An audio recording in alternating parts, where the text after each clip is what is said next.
Check the mic and make sure it sound right, boys.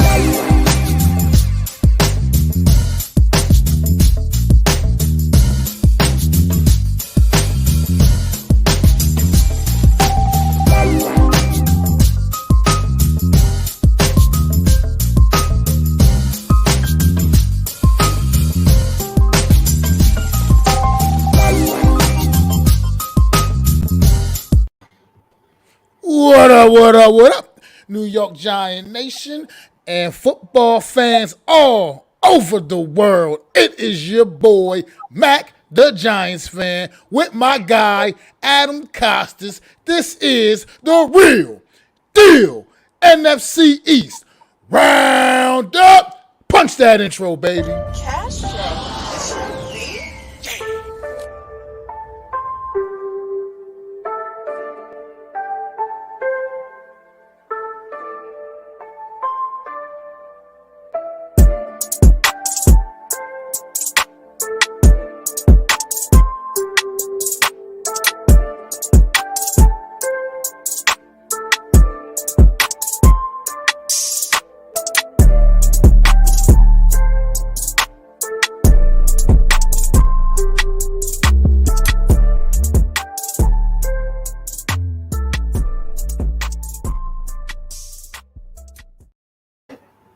Going on? What's good, everybody out there? How y'all feeling today, man? How you doing today, Adam? Hey, I am good. I had to put the shades on because it's going to be a freaking fire out there. It's going to be so bright today. I hope you people are ready. I hope you're ready. You know why? Because this weekend marks the first weekend we get football from now until February. Think about that. Yes, sir. My wife hates yes, sir. So, what's going on in the chat, Miz? Logan, Randall, what's going on? Thanks for coming through, man. But yeah, this is Real Deal NFC East Roundup Training Camp Preview Edition. And we're going to be breaking down, previewing all these training camps for the NFC East teams, upcoming training camps. Rookies are starting to report to some training camps, as we already know. It's like my guy Adam Costas just said. It's really here now. It's about to be real. It's about to be real. Logan said, I'm a detective. Yeah, I'm searching for the next QB of the New York Giants. I haven't found him quite yet. So, no. But, so, Mac, I get it. This is it. People, I want to say this before we start. Get the vibe. It should start from your feet and then rise up through the body, because right now the march for the Lombardi begins. It doesn't matter who your team is. It doesn't matter what you said during the offseason. It doesn't matter about a damn thing, because you know what? Everybody's the same record, and here we go. Get on the train, get on the bus, and get ready. Now, I'm not going to make outlandish comments. All I'm saying is the feeling you should get at this time of year. It's almost like Christmas, but better, right? Because you get it for another 6 or 7 months. Christmas, you only get one day. This, you get to open every present and every little training camp nugget and detail. Oh, my God, I can't wait. I cannot wait. Well, okay, Adam. So since you can't wait, I'm not going to keep you waiting, sir. And we're gonna get started with this team down here, the Washington Commanders. Expectations for the Washington Commanders heading into training camp. My expectations for the Washington Commanders heading into training camp was, first off, let's not underestimate this team. I don't think they're going to be great. All right, I'm thinking like 9-8, something like that, 8-9 maybe. But they have a decent quarterback coming in, right? It's not Tyler Heineke. All right, it's Carson Wentz. I know people laugh at Carson Wentz, but let's be real. He was almost an MVP in 2017. Now, I know people say almost, but you can't fault him for hurting his knee, right? Like, it is what it is. The stats are there. The performance was there. He was MVP. Now, he had a fallout in Philadelphia, goes to Indianapolis, and kind of tries to resurrect his career. Now, on the flip side, the Commanders, that crappy team name, had a quarterback by the name of Tyler Heineke. Now, Mac, is Carson Wentz better than Tyler Heineke? He is significantly better than Tyler Heineke. Okay, so if he is significantly better, right, and that team won 7 games, you got to think that they're in the running for probably 9 to 10 with Carson Wentz. Wentz if you try to give him the same earmark. The other thing is Terry McLaurin, man, most underrated receiver in the NFC East by far. Doesn't get the pub. Even Kenny Galladay, who's done one-leg Kenny, I like to call him, because it seems like he only has one leg every week he plays, always injured, missing something. One-leg Kenny gets more publicity than Terry McLaurin. And Terry McLaurin is better, faster. He's going to have a competent quarterback. I've heard rumors, and again, there are rumors, and they're coming from the Washington beat reporters, that Carson Wentz has made this offense more dynamic, that Terry McLaurin cannot outrun Carson Wentz's throw. Unlike last year where he had, a noodle arm throwing to him, right? So he didn't get to do it. And he still had like close to 1,000 yards, if not 1,000 yards. Then I give him Carson Wentz plus Josh Dotson, who's pretty good.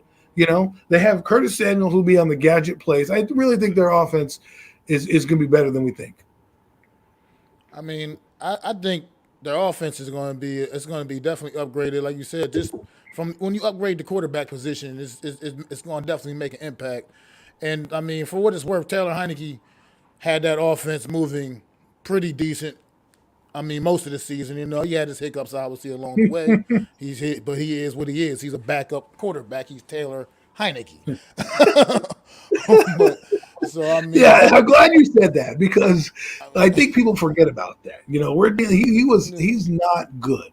Okay. Yeah, I mean, so what was that word you used? I think you said significantly better was Carson Wentz. I mean, he is. I mean, it is what it is. Like you said, Carson Wentz almost was almost the MVP of the league just a few years ago. Can't forget that, man. His skills he's been through a lot these last few years, obviously, from the Philly to the Colts, now in Washington, man. But this guy, man's got to get it back on track. And who said he's still a pretty young guy? It's not like he's some ancient old man. So he can get it back together.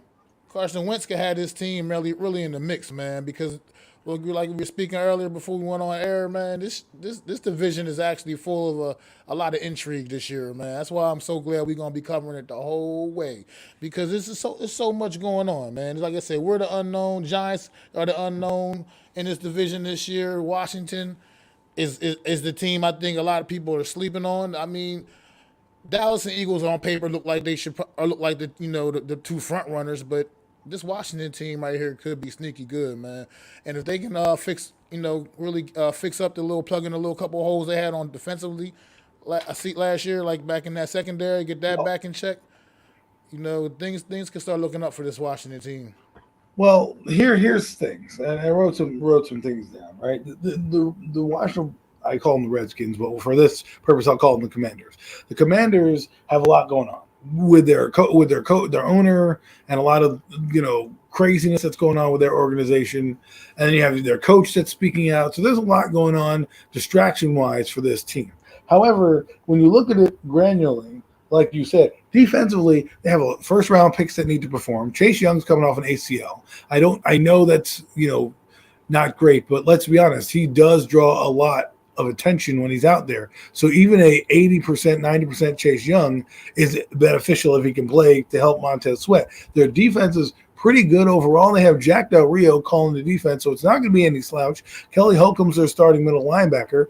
And we'll see where it goes from there. I think their secondary is a little weak, but we'll see what happens. But at the same time, you look at them last year. I think their defense wasn't atrocious, but I also believe their offense is going to help out that defense because we forget that now Carson Wentz, they have a decent running game, right? They have a plethora of backs, J.D. McKissick, Antonio Gibson, and they got the bruiser. They got Junior. I forget what his name is, first name, Brian Jr., his name, right? So they have some guys out there that are really going to be bangers, right? It's a matter of, like I said, Carson Wentz. Now, again, who does he have to play better than? Jalen Hurst? I mean, Daniel Jones? I mean, like, if you look at Carson Wentz, I'm just saying for real. Like, we're talking about Tyler Heineke had 7 wins, better than the Giants had all season, right? Now you put in a guy who's actually competent, and you're trying to tell me that he can't steal a few victories from Philadelphia, which he's going to play a revenge tour type of game against those people. Let's be honest. So let's say they win that game and they win a couple on the schedule against Minnesota or something like that. And here we are, we're talking about the Commanders now possibly fighting for a wild card, right? And with a lot of the other teams that are going on that we'll get into, maybe they have a chance to steal it. I mean, if we think the Giants and Giant fans who are, a lot of them who are on here, thank you for showing up, think that we have a chance to win this division, then what do you think the Commander fans feel when an actual quarterback who legitimately was in an MVP race outside of maybe Dak Prescott, all right? So I can't just poo-poo them now. Now, if they had Tyler Heineke, I'd be like, well, Giants have a better chance of beating the Washington Redskins this year than last year. But this year with Carson Wentz, it's a different story. And like I said, the rumors I'm hearing, he's doing pretty well. I mean, another thing, like you just on top of the Carson Wentz thing, the Washington Commanders are also a pretty well coached football team. Ron Rivera's a coach that's took a team to a Super Bowl. I mean, he didn't win it, but he's been there before. Great reputation down in Carolina as a head coach, and he's kind of turned things around in a sense in this Washington team as far as at least on the field the last few years since he's been there. So also keep that in mind and address like what Pat said, about their wide receivers. In my opinion, Terry McLaurin is the best wide receiver in this division. In my opinion, I know some people might want to say CeeDee Lamb or something, but I forgot about. AJ Brown is now in this part of this division, so I forgot about AJ Brown, but. Terry McLaurin is still definitely a stud, man. And Carson Wentz, he's just going to be what the doctor ordered for Carson Wentz because he hasn't. I want to touch on something you said in a few years. I want to touch on something you said. You brought up a good point that I don't think anybody hit on. The coaches, Ron Rivera, right? He has a history of building a program in Carolina, right? I know he has underachieved, but he went to the playoffs his first year. Right, the second year they didn't have the greatest quarterback situation, so they didn't win. So now he's in his third year with the same kind of system with an actual quarterback that's not a rookie, right? That he has to groom in. I could see things happening for this team. Like honestly, Matt, coaching does matter in the NFL. That someone brought that point up last night. That if you have good coaching, so if we believe that Ron Rivera is a decent coach, and you go down the list, I mean Daboll, McCarthy, and you have Sirianni. I mean. Sirianni, if you did not know what he did last year, you probably put him in last, right? Then you probably go Daboll and then, Rivera and then McCarthy, only because McCarthy won a Super Bowl. But with Sirianni up there, I think he's over Brian Daboll because he brought his team to the playoffs. So Ron Rivera is probably the number 2 coach in this division. Now, he did bring a team to a Super Bowl, so you could argue he's better than Mike McCarthy, and we'll get into the Cowboys in a little bit. But I'm saying I think you talking about coaching is a good point that needs to be addressed. I mean, you just can't forget that. I mean, Ron Rivera is a pretty fairly accomplished coach, man, in the league and in his division right now. Currently in this division, I mean, Mike McCarthy coaching the Cowboys, but I like Ron Rivera a little bit more as a coach than Mike McCarthy. So, and but back to this Washington team, man. Also, talked about Chase Young, man. How do you think that he's kind of impact he could have coming back off of that injury, man? It's just because it's not easy as we now know with our running back a year ago. It's not an easy injury to come back from and get back to. I think he'll depending on what they do with him in training camp. I'm assuming he'll be on the PUP list. But then if he gets off that PUP list, which, ladies and gentlemen, there's 2 PUP lists. There's one that goes into training camp where you can come off, and then there's one that goes into the regular season, which if you don't come off of, you have to stay 10 weeks, right? So, and then they have a chance to IR you. So if he doesn't make that PUP list, I think his impact, like I said earlier, will be appreciated on the field because just being on there is going to change the dynamic of the blocking scheme. Because if you get an 80%, 90% Chase Young as he's getting back healthy, right, he makes a difference. I mean, JPP had a bad injuries last year for Tampa Bay. And I know you're like, well, we're NFC East. What am I talking about? Well, JPP still affected the defense for the Tampa Bay Buccaneers and was still a threat every time he played. So, and he had a ton of injuries that slowed him down. So as Chase Young grows back into the role of defensive end, barring any setbacks, I think he's going to change their defense and the complexion of it when he comes on there, allowing Montez Sweat to have more one-on-ones, allowing for people to have blocking schemes coming up the field.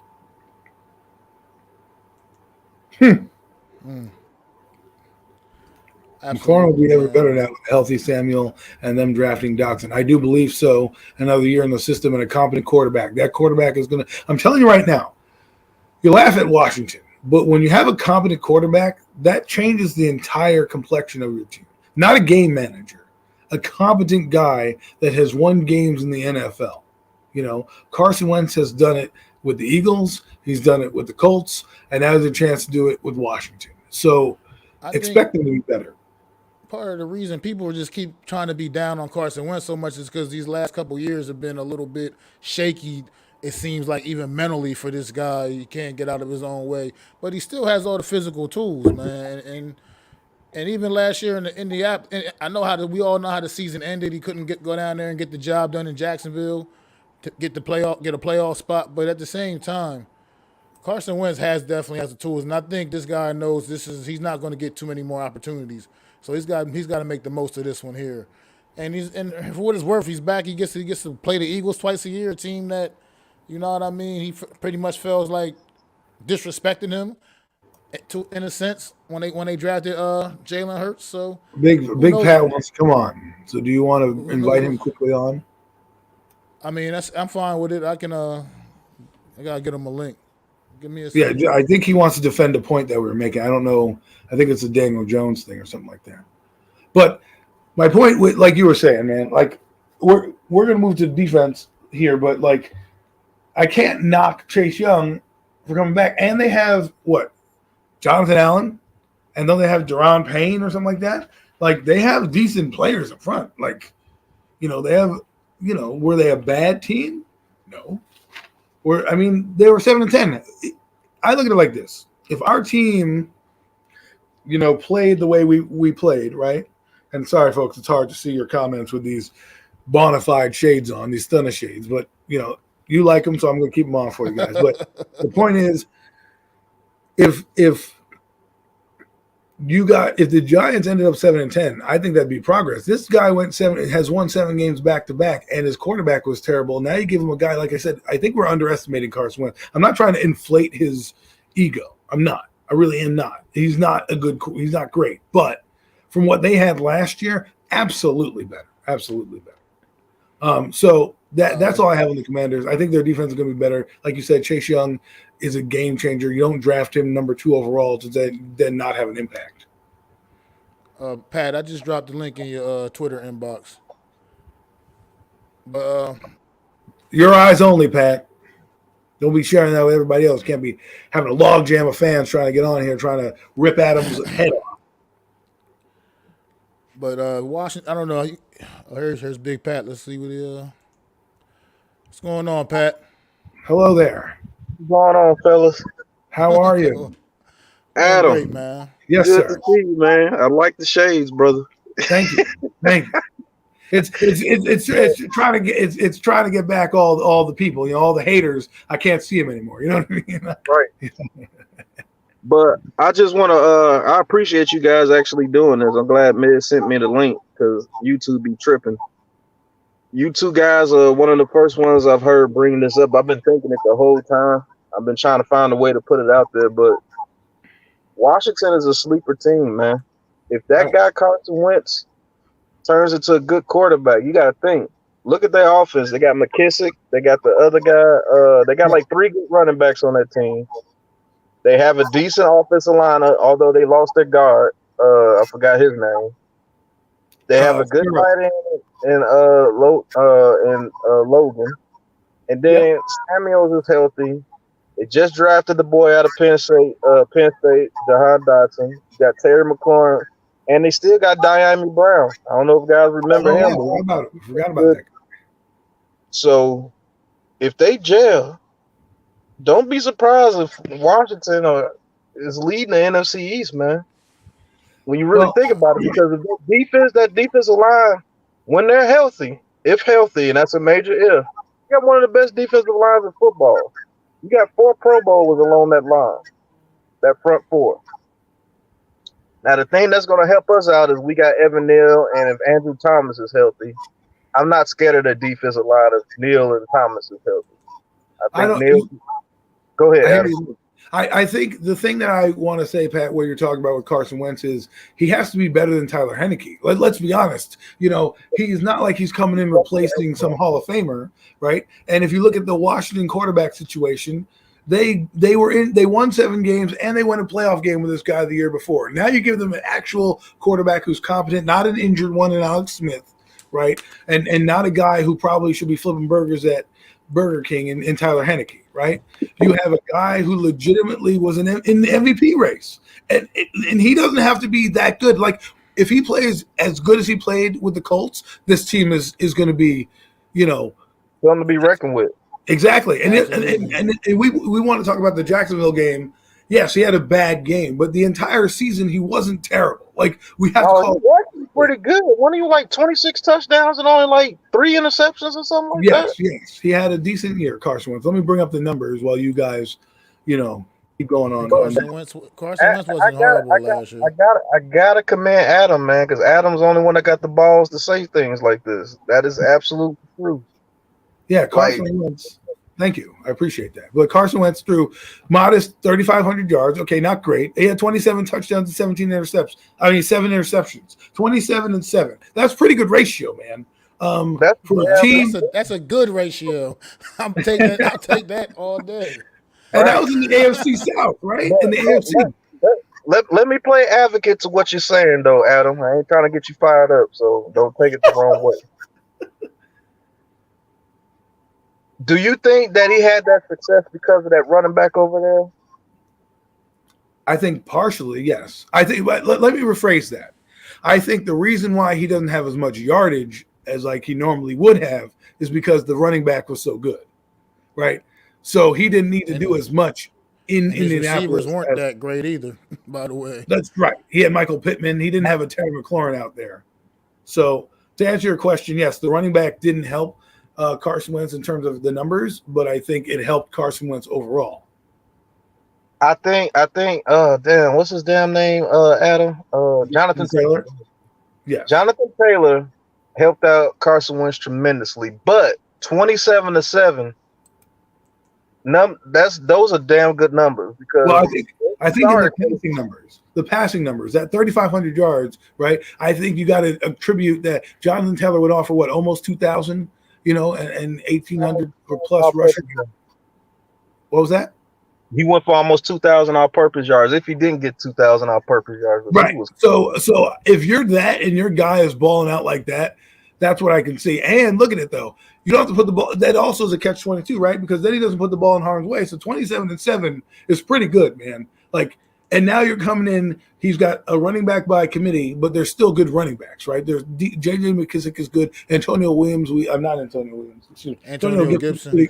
Pretty good. So, I mean, like, if I'm a Commander fan, almost slipped there, fellas, I would be excited right now. I'd be excited because if the Giant fans think we can win the division, what are the Commander fans thinking? Who have a better roster, Okay.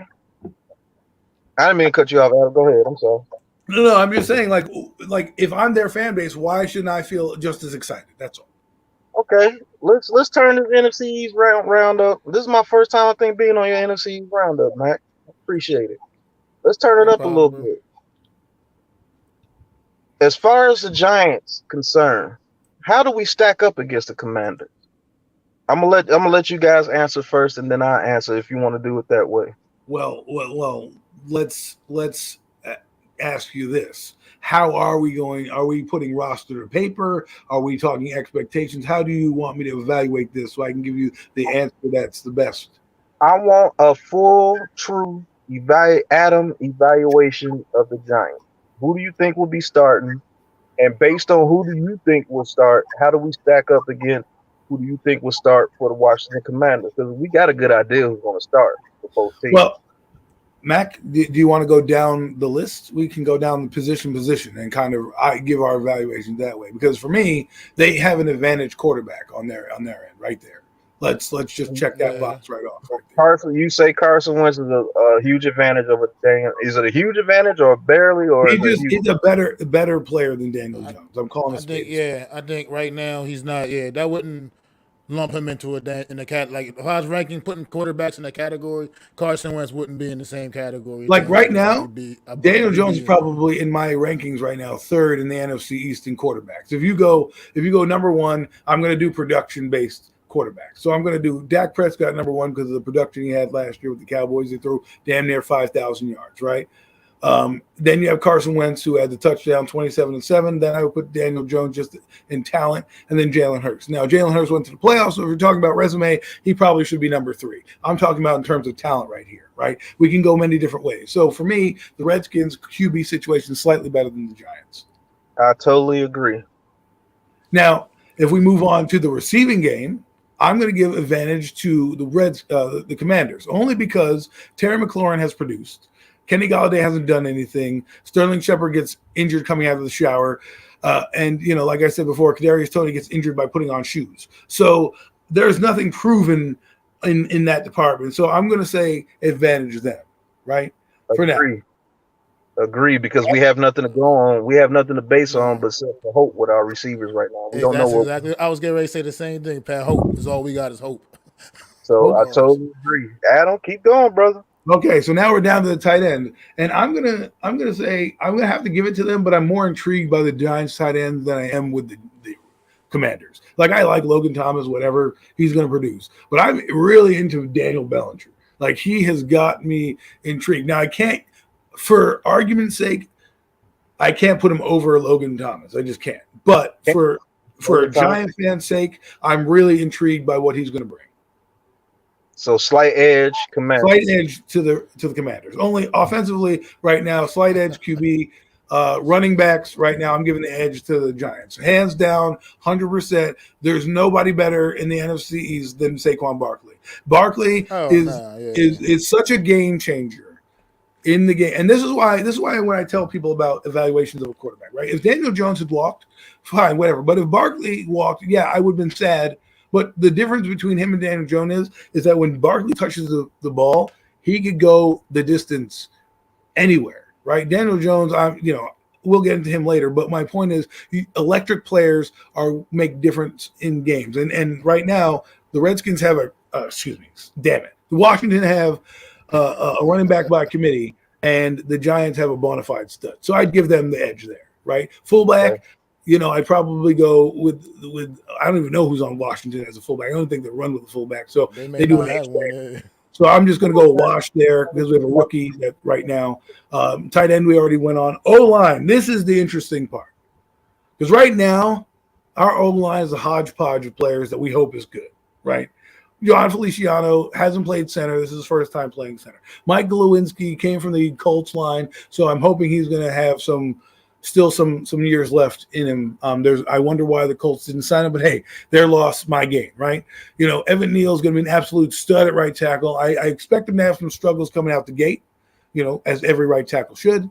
And then Andrew Thomas is my boy. I called him from day one that he was going to be good. People laughed at me, said he was an Eric Flowers clone. How you like me now? And then, you got your left guard, who I actually think is going to be Shane Lemieux. A lot of people think it's going to be Josh Azudu, but don't sleep on Shane Lemieux. So overall, I want to give the edge only to Washington because they played a little bit longer. But I think the Giants, if they gel quickly, can be a force to be reckoned with down the line. So that's the offense. This is the first disagreement I have with you, Adam. I got to give our offensive line the edge slightly because I don't think Evan Neal is going to struggle that much at right tackle. I think that kid is ready. Well, right. I'm just saying, like, Bud Dupree is a pretty good player. You know what I mean? So if he has some trouble with Bud Dupree coming out the gate, I understand it, Exactly. But I think our guards are better than theirs. They lost their top lineman. Schroeder. I forgot his name. Brandon Shreff. Sheriff. There you go, Sheriff. I think we got to give our offensive line a slight edge. Just a slight edge, because if Evan Neal balls out the gate, I think this offensive line could be top 15, top 20 at least, to be honest with you. My only thing with the offensive line is with us. For me, it's hard because I know we appear to have upgraded on paper for sure, but they haven't played yet. And memories I got in my head of our offensive line is it's just not good memories, man. It's just not. Oh, man, he has PTSD from the O line. But I mean, I feel both sides of y'all argument because I do see where both of y'all coming from. It's just with me, is knowing what I've been witnessing from the New York Giants offensive line.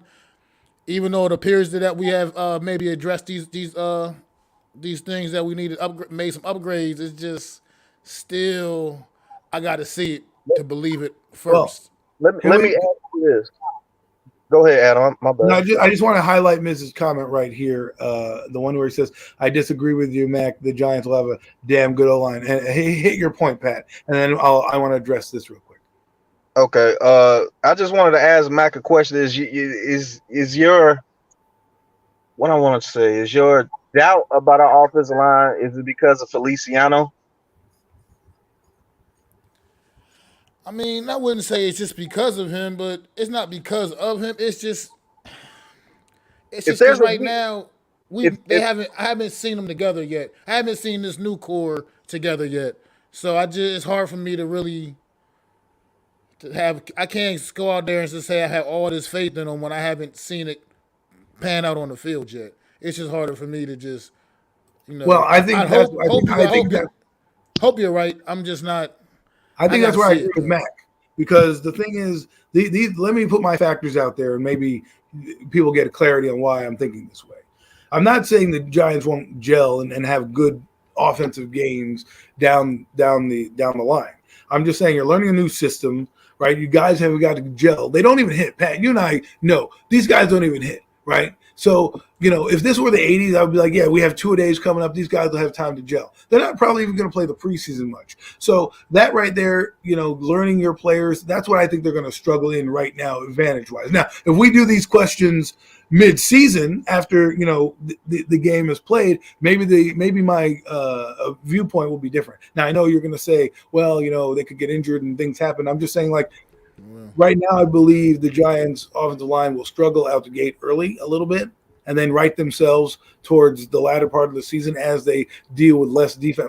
We forget, Tennessee's defense is coming. They are good. Yeah, they're coming. And for me, I can't just say, well, this offensive line is going to be great, and all of a sudden, they put up 9 sacks. They put up 9 sacks against the Bengal line that played together all year. That was a weakness, right? They're going to play a line that hasn't played together in all of the NFL, all their seasons, to come in now. I'm a little apprehensive, so that's why I'm going that route. I got a question for you guys. If there's a weak link on this line, who's the weak link? I would say Feliciano would be the weak link. I would too at center. Feliciano at center, I would agree. Because it's not his true position. Do you think that we will struggle against teams who have pretty good defensive tackles? Because this is where Washington comes into play. They have 2 Pro Bowl defensive tackles. Either one of them. We got a pretty good right guard. We got a pretty good right guard in Galinsky. That we know. We've seen him. We've seen what he did with the Colts. We know he's a good solid player at that position. But the left side is still that left guard position is still so up in the air right now. We don't even know who the starter is going to be yet. It's going to be tough to contend with Washington in the middle of that defense. The thing that I'm worried about is communication, because right now I believe the Giants are more competent as a line than they were last year. And by that, I mean, I think the players are a little smarter that they have. I think they have more agility to pick up stunts and things like that. The question is, will they be able to pick up the stunts right away as they're adjusting to the offense, right? Because, again, they haven't been in the offense for that long. We look at Buffalo, but Buffalo had 4 years of Brian Daboll before they became the juggernaut that they are now, right? They came in. Shane was there in 2017. Daboll came in 2018. 2019 they went to the playoffs, 2020, and so on and so forth, right? And they built their pieces like that. Right now, you're bringing in a bunch of guys who haven't played in the NFL. The only guy I'm confident in right now to come out the gate and give me a good performance is Andrew Thomas. Shane Lemieux coming off a knee injury. John Feliciano switching positions. Mike Glowinski's now in a different offense. Got to get used to it. I know that Daboll, according to reports, makes it very easy on the linemen. So that's something I like to hear. I'm worried about the receivers mostly, but communication could be a factor. But I guess we should move on to the defense. not harp too much on that. So I would say, go ahead. Secondary, I think it's a clear win for us. Even though we lost Bradbury, I think it's a win for us in the secondary. I believe our safeties are better, and I believe our corners are better. All right. Well, I can't say anything about that because James Bradbury is – the only guy I like in our secondary bona fide is McKinney, right? McKinney, I know. And Adoree Jackson, I got to give him credit. He was good. I'll give you Adoree Jackson. Two guys are really good in our secondary. The other two, Love is steady, and then God knows what we're getting in Aaron Robinson. So right there, I got to give a little edge to Washington in that regard. I know they lost Landon Collins, but I heard their safety behind Collins is actually better than what Landon was, and will play the money backer or the I guess the dime joker they're calling it now position better. So I gotta see it on the field, right? I'm a little nervous, but again, gotta remember if they hold up, Washington. Go ahead. Well, Washington's got a cornerback, man. They got Kendall Fuller and William Jackson III. I mean, that's a pretty solid duo. That's not can't really sleep on those guys, man. I mean, their safeties are a little suspect, but I think I respect their cornerbacks, man. Well, if you wanted to tell me that they're like the linebackers, I feel are a wash, right? I think Blake Martinez is better than what they got in the middle, and Jamal Davis. Like, let's be honest, right there. I mean, if you're talking about other inside linebacker, I mean, Tay Crowder, I could take it 130 tackles, not too bad. There are other inside linebackers, what Kelly Holcomb. Okay, well, all right. I mean, you could say Micah Parsons, kind of same player. Then you got the outside linebackers. Now, this is where it gets interesting for me. It depends on who you do. Azeez Ojulari against Montez Sweat and Kayvon Thibodeau against Chase Young.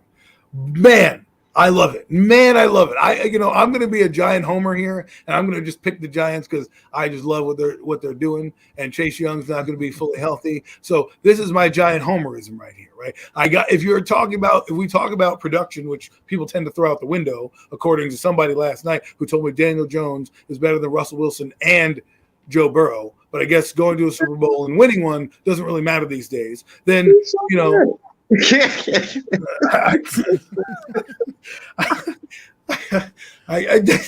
that is speechless, right? I like Daniel Jones, but come on now. Who said that?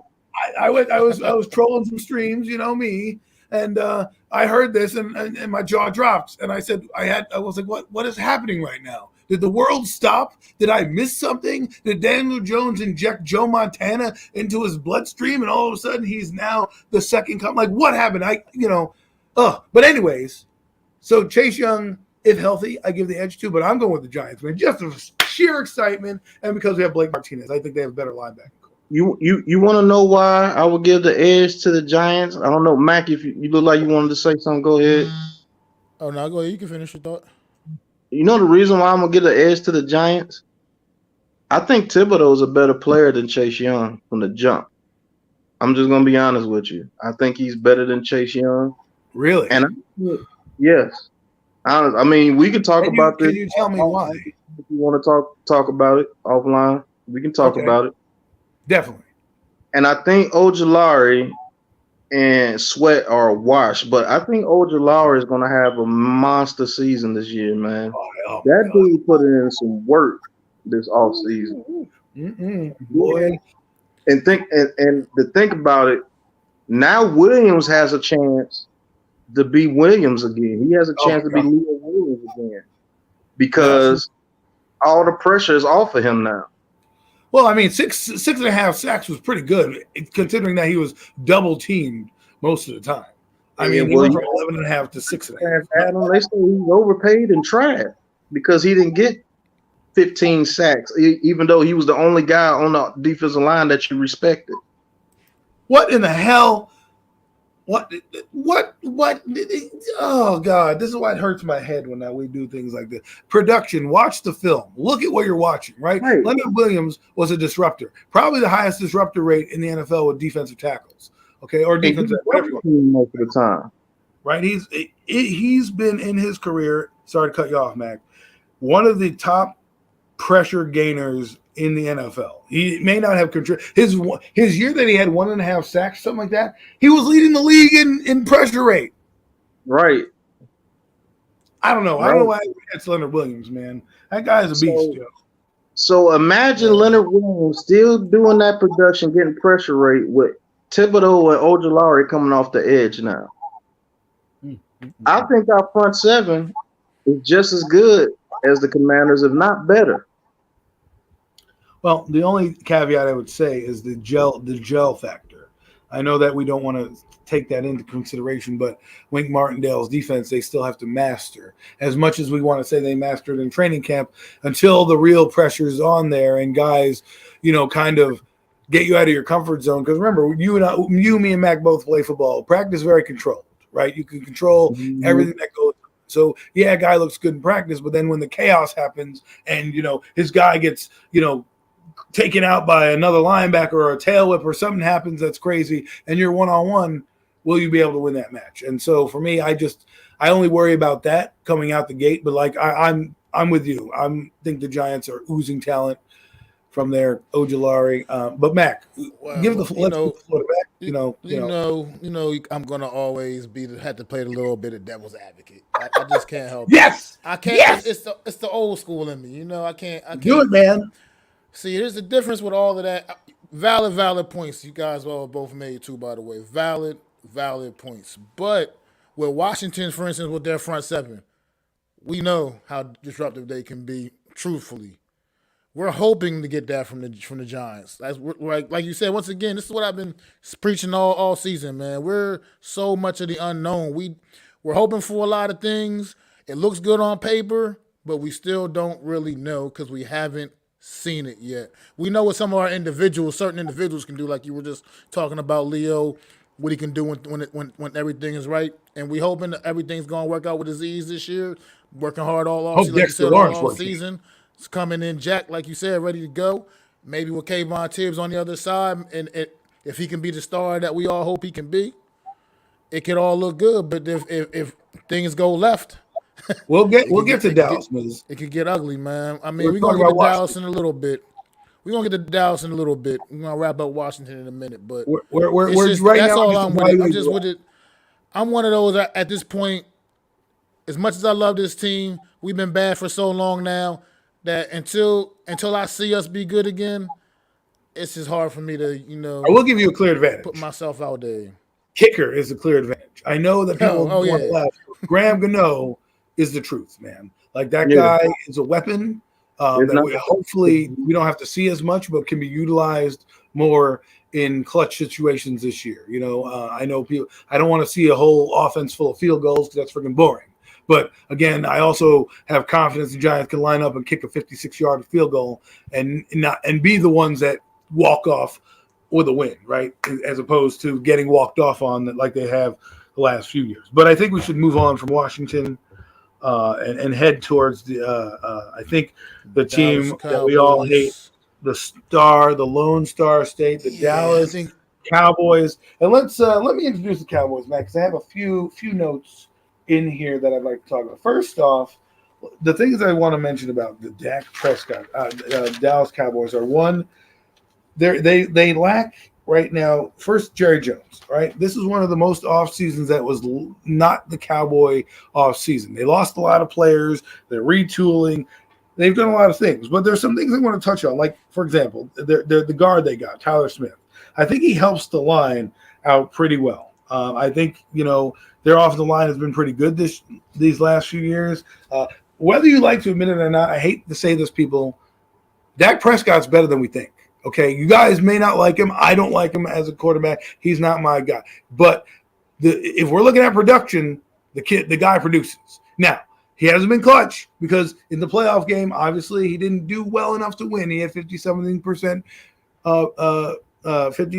completion percentage, which is never good. But my point is, the guy is a regular season guy. He's a decent quarterback, and you got to give him that. And so that's a good start.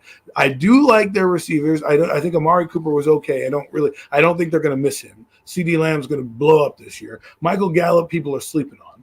Okay, Michael Gallup, I think, is probably one. If Terry McLaurin's underrated, then Michael Gallup's even more underrated of a player because people don't know how good he is. I love Tony Pollard, even though he's a Cowboy. I think he's going to show up a lot more this year than Ezekiel Elliott. I think Ezekiel Elliott is going to be their banger back. meaning like he's gonna give you a few carries at the beginning of the game, loosen up the defense, and you're gonna have Tony Pollard. And then at the end of the game, when they're winning, you're gonna see Zeke Elliott again. And then of course you have their other receiver that they drafted, and then they got James Washington. So I like their offensive pieces. I don't think they're going to be as good as last year. I think NFL Network had them at 9 wins. I had them at 10 in our NFC Roundup table. Right? You had them at 10, Mac? Yeah. So 9-10 wins. That's what I think their roster's built. Defensively, the only guy you really are scared of is Micah Parsons. I'm not really afraid of Diggs. Why I'm not afraid of Diggs? Because, yeah, he had 11 interceptions, but he gave up the most yardage as a cornerback in the NFC. So, like, great. I'm robbing Peter to pay Paul. Okay, great. You intercepted the passes, but if you don't do that every year, you're getting burned left and right. So he really has to improve that in that. And I like what Micah Parsons brings. Obviously, they moved on from Randy Gregory. They got Dante Fowler, who I don't know how I feel about him. I feel like that's a Cowboy retread that's all of a sudden going to blow up because he's in Dallas. I just feel like that's the guy that he'll walk into Big D and be like, and they'll know how to, and Dan Quinn will know how to use that guy. And all of a sudden you're going to see Dante Fowler with like 10 sacks this year. It's going to be crazy. So the Cowboys probably number 2 in the division. For me, I think still Philadelphia on paper looks better than the Cowboys. Then I would put the Commanders. But, Mac, how do you feel about it? And Pat, we'll get your thoughts. Dallas, though, with me, like you said, we're going to start with Dak. Dak Prescott, he's already shown me what he can do in the regular season, and that is, like you just said, a lot. But at this point with him, it's time to make that next step in the postseason, man, and get some big wins under his belt. I'm tired of watching Dak Prescott beat up on a little guy, and then every time he got somebody equal in his face, it's like he's a different quarterback. He just can't seem to get the job done. Will CeeDee Lamb be ready to handle the pressure of being the number one guy in that receiver room? I think he can handle that. I think he can definitely handle that. And like you said, Michael Gallup, if he can come back from this ACL tear, he's definitely as legit as it gets as a number 2 receiver in this league, man. Definitely slept on, and that dude is clutch. He's made big catch after big catch after big catch for Dallas all the time. I mean, we Giant fans, we definitely should know about Michael Summers, a couple of the big catches Michael Gallup has made late in games for the Cowboys when they really need. Seems like every player catching the Giants these days. Whenever they need to play late in the game somewhere, man, Michael Gallup seems to be that guy that shows up. And then also that tight end, Dalton Schultz, man. They took care of him this offseason with the contract, and now he's ready to go, man. He emerged last season as a legit threat at the tight end position. The Cowboys just keep finding these tight ends, man. They just keep stumbling across these tight ends to keep that offense going, man. So with the running back situation, how they're going to handle Pollard and Zeke, I mean, it could be interesting. Like you said, Pollard's more of a home run hitter, but Zeke can definitely wear a defense down. And I think Zeke might be coming out with a chip on his shoulder this year, to be quite frank. You think so? Because he had a pretty down season, and no matter what these guys say about they don't watch the media stuff, they don't watch Sports Center, they hear shit. They hear what's going on. He knows that people are chirping about Tony Pollard getting more touches and Zeke and his role being reduced in the offense a little bit. So he could come out there with a little chip on his shoulder, feeling like he got something to prove again. So their offense can still be scary. This O-line, it could be good, but they got to stay healthy, man. And that's what's been their biggest problem, man. There's been too many changes on that offensive line the last couple of years just due to health, and now they lost Lyle Collins to free agency. So things could definitely be a lot different there for the Cowboys, man. So going into training camp, I'm curious to see how they can get that offensive line gelling again, and how these receivers can step up. Now that I know what you said about Amari Cooper, but he still was their number 1 guy and a presence in that locker room, I'm sure, and in the receiver room. So see how these guys. But you really think he's going to be missed, though? I mean, I can't really say because I don't follow the Cowboys close enough to know how the relationship is down there with Dak, with Amari Cooper. I mean, that might have been his guy. I don't know, but I think they'll still get over it. Nonetheless, I don't think that's going to actually miss their offense. He's going to be missing their offense too much. They still have enough explosive playmakers to get the job done, obviously. And I have two things I want to say after Pat goes. Just a question and then a stat. Go ahead, Adam. And then I'll go.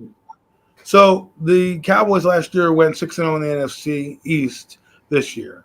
So my I think the thing I'm trying to get to is when they start out this year, do you think the Cowboys are going 0-2? Because if they go 0-2 but they go 6-0 in the division, they have a chance to make the playoffs. Why I say that is they play Tampa Bay and Cincinnati in games 1 and 2. Headed into week 3, how do you guys feel about the Cowboys' chances of being 0-2? I think they have a very good chance to go 0-2. Hell of a chance to go 0-2. Yeah, now that Brady's back. So you think they're going to lose Tampa Bay and then they'll lose to Cincinnati? Right now, that's what I got. I picked that right now. I got the Cowboys starting off season 0-2, man. That's two tough, very, very tough games. Start the season off with, man. I mean, but their schedule, like I said, you said week 3. We know who they play week 3 on Monday night, so that could possibly could be change the game changer. Could be the season. Get their season back on track, possibly. Like Washington game last year was the season for the Giants. This could be the season for both teams going in this year. True, because the Cowboys start on 3, it's over with. Right. Well, the Giants lost that game last year against Washington. It was a microcosm of their season, right? So I think I think the same thing. This vortex coming right here, week 3, could be the same for either team. So, anyways, Pat, you had something to say? Sorry. Yay, it's my turn. Man, I appreciate this, guy. I ain't had fun like this on the stream in a long time. But let me tell you something about the Cowboys. First, starting off with their offense. I think you're going to really see what Dak Prescott's about this year. And Adam, I've been agreeing with you this whole stream, but they're going to miss Amari Cooper. You think so? Why? Amari Cooper takes your best cornerback. He takes your best cornerback on the team, and Michael Gallup is going against basically your team's third. Well, wouldn't CeeDee Lamb do that now, though? Yeah, but CeeDee Lamb is no Amari Cooper. I'm sorry, he's not. You know what CeeDee Lamb is to me? And when you look at film, he's that guy that can demolish your slot corner if he's not good, which he did all last year. But now he's going to be getting number 1 coverage. He's going to be getting your best cornerback. He's going to be going against the Jalen Ramseys or your best cornerback or whoever team it is. And he hasn't proven to me that he can beat your best cornerback consistently. So you got to think about this. Go ahead, Adam. I was under the impression that he was that good. That's why they're walking away from Amari Cooper. Only reason why Amari Cooper's gone because him and Dak Prescott were getting into it. I mean, because Dak Prescott wasn't playing well enough. That playoff game really pissed everybody off in that organization. And it really had an eye looking at Dak Prescott. If Dak Prescott doesn't do anything this year, look for the Cowboys to move him. Go ahead. Oh no, I'm just saying. I pulled up CeeDee Lamb's number. They're pretty good. You know, over 1,100 yards this year, 6 touchdowns last year. In 2020, he had 935 yards. So I think. Well, I agree with you that Amari Cooper is not working well, might not work well with him. I can't poo-poo the fact that maybe CeeDee Lamb having production is also a reason why they got rid of him. No, CeeDee Lamb's a good receiver. I'm not saying CeeDee Lamb is sorry. I'm saying, there's certain receivers that are tremendous slot number 2 receivers, but if you put them at number 1, their production will go all the way down. I think he's the type of receiver. If you have a legit number 1 out there, he's gonna shine because he's a legit good number 2. Wow. But if you put him on that outside against that number 1 corner, they're gonna have some issues. And let's talk about the issues I think Dallas will have this year. Their offensive line is nowhere near as good as they were. Think about it. Tyron Smith always gets hurt. You can pretty much guarantee that he's going to get hurt again this year. Then they lose Connor Williams and Lyle Collins. Then Connor Williams go to the Bengals. Yep. He is a Bengal. And then they lost Lyle Collins. So you're depending on that rookie to play right tackle You're depending on Smith, who always gets hurt. If Smith gets hurt this year, oh my goodness, that offensive line is going to almost look like how our offensive line was. Watch what I tell you. And then and give you a fair evaluation of Dak Prescott. Do you think Dak Prescott's that dude? No. Or has Dak Prescott always had a good nucleus around him, like a very good nucleus around him? I think he's that dude. Absolutely not. But can I deny the production? I cannot. No, you can't deny the production. But if you have one of the best running games, one of the best offensive lines of football, 3 legit good receivers, and a good tight end for all of your career, to be honest with you, you should put up some numbers. Right. And I'm agreeing with you there. I don't believe that Dak. I'm saying Dak Prescott is a starting quarterback. Do I believe? I told you before this. I don't want him as my quarterback. Right. I think it's fool's gold to Dak Prescott. Right. He's a compiler. He does great during the regular season, but game on the line, where have you been? Right. So, but in terms of production, I can't deny the fact that he does produce very well, even though he does have a lot of players. He does produce. And a lot of those yards come in those garbage time too. When they're down by like 20 points in the fourth quarter and he throws up 200 yards in the fourth quarter and they try to come back. But you're going to find out what Ezekiel Elliott is about this year too. Yeah, well, if he's anything that Max says, he's going to be a beast. Yeah, if Zeke's not the same, if Zeke is not that Zeke from his rookie year to about his third year, he's gonna struggle. He might get traded during the trade deadline, and they'll give it to Pollard. But their receiving core, Michael Gallup is gonna be hurt in the beginning of the year. Remember, he tear his ACL at the end of the year. He ain't gonna be he probably won't be ready. He probably start the season off on PUP. So it's going to be CeeDee Lamb. Hopefully they sign my boy Cavante Turpin, Team Up Sports. They're talking to him. Man, it's going to be an amazing time when they sign him. You look out for that video. Hopefully I can get an interview with him. But I think Turpin's going to be a Cowboy. They're in talks with him now. But it's just going to be CeeDee Lamb out there. Well, that brings me to another point that I want to talk about. Because it was in my notes. Sorry to cut you off, man. But you're leading me down this road. Does Mike McCarthy last the year? Will he be the Cowboys' next coach? Because if all this is going to play out, the Cowboys are going to be a middling team as we see, and that means to me that McCarthy will be gone. These first 3 games, Adam, I didn't cut you off, did I? No. These first 3 games, Adam's going to determine if Mike McCarthy is there. I think they're going to lose those first 2. When they turn around and they lose to us, which I predicted them to be, and they start off 0-3, you're going to see Mike McCarthy probably gone by week 10. Damn. He's going to be out the playoff race. Well, nice knowing you, Mike McCarthy. Whew. You can see Jerry Jones firing in the middle of the season? I mean, I guess if it's that bad. Because look, this is their last shot. That window is closing. Think about it. Dak Prescott getting all that money cost some key people to lose. They lost some key people. And speaking of their defense, you got a lot of film on that defense now. And they lost Randy Gregory, who was a major part of that defense. And now you have film on Michael Parsons. Now everybody knows what Michael Parsons is. Yeah, not a defensive end. Huh? Not a defensive end. No, Michael Parsons is an absolute weapon on defense. But what I'm saying is like, with stand-up linebackers is his best position. Like, get him out of defensive end. You take him away with those big offensive tackles that just eat him up when he's at the point of attack. When you watch him come downhill, though, absolutely. Oh, he's a monster. When he comes downhill, he's a monster. But if you put him on the edge, like if they think Michael Parsons is going to replace Randy Gregory in terms of strength and being on the edge, you're going to take away his effectiveness. Exactly.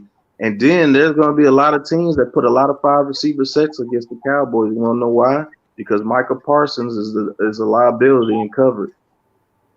Absolutely. You gotta play to your strengths against them. Michael Parsons disrupted the league a lot last year, man, as a rookie. So people gonna be ready for him. Line up a defensive end and pass coverage. When you put Michael Parsons in coverage and put him in that open field with them 5 receiver sets, which we can do. So can the Commanders. So can the Eagles. it might be a problem because if he can't sit there and spot Jalen Hurts against the Eagles, that defense, watch what I say. Everybody's saying the Cowboys defense no. They were an unknown, and nobody knew what Micah Parsons was. He was creating so much havoc on that defense last year that allowed it allowed Diggs to undercut routes and play and not play and jump double moves and stuff. Now, when you're not getting that supreme pressure because people know what Micah Parsons is about, unless your team is just overwhelmingly sorry compared to them, now those double moves count even more against Diggs because he's going to give it up because he's still going to think it's going to be like last year and I could just jump anything and pick it. Man, Diggs is going to get his ass toe up this year. Mark my words. I totally agree with that because, like you said, he was, for the most part, he was getting cooked all last season. He just that he had all those interceptions, and then people forgot about that factor, man. The reality is he's not going to come out here and get 10, 11 interceptions again. I mean, I can't imagine him duplicating that production. I know Cole said something about Ramsey getting 800 yards thrown at him. Jalen Ramsey's a Pro Bowler every year, okay? And him having a couple of games where he slips, that's one thing. Diggs got beat up and down the field. It was masked. Remember Stevie Brown of the Giants? Stevie Brown, who's a safety for the Giants, got like 12 interceptions, some ridiculous number. Masked how bad he really was. The next came back, he was terrible, right? And everyone's like, whoa, what happened? Yeah, because opportunities happen all the time, right? But that doesn't make you good just because you had 11 interceptions when we know that that's a mask of you're like, oh, yeah, he got 11 interceptions, but, yeah, he gave up one of the worst, the most yardage in the NFL. He gave up over 1,000 yards last year. Not terrible that year. It's very, very bad. But I'm telling you, those Cowboys could be 0-3 in the beginning of the season. Mark my words. Especially in the beginning of the season, Michael Gallup is not there, which I pretty much can guarantee that he's not because he's still recovering. It's just going to be CeeDee Lamb out there. Right. James Washington, he couldn't make it over there at Pittsburgh. And Pittsburgh is receiver heaven. Yeah. He'll probably be above him. AK said what's 11 interceptions if you give up over 1,000 yards? Yeah, that's what we're saying. Max, sorry. Yeah, I mean, that's what I was going to say. Lost track. Yeah, it was James Washington coming over. I think the Cowboys were really hoping that they got a diamond. Yeah, that's more of a desperation sign, I believe as well, Adam. I agree with you guys. I don't think he's going to come in and make that much of an impact in this Cowboy offense. Well, that's it for me on the Cowboys. Yeah, there's another team down the turnpike we can talk about. Hey, guys, I appreciate you guys let me on. I got to come and do more of these with you guys. Adam, good to see you, brother. Hope the family is okay. Hope your baby's okay. Well, your baby's over one? Oh, it should be one. It's coming up to be one, yes, in October. Thank you for looking out, Pat. Always a pleasure to have you. Love what you guys do. Appreciate you stopping on. This is the first of many shows that we're doing with the NFC East Roundup. I think we've got a good thing going here. So, I know most of y'all probably already subbed up to Big Pat, but definitely sub up to Big Pat's Sports Talk for sure. Doing big things over there, man. You're doing big things. Yes, sir. We're almost at 8. We're almost at 2,000. Got a couple. Wow, congratulations. Waiting for 2,000. So I appreciate all you guys, man. Good fellas like you guys. Appreciate letting me on, but continue to do these NFC East Roundups because, man, we're going to have a blast doing this during the season. I can't wait to see Adam go off, boy. It's going to be hilarious.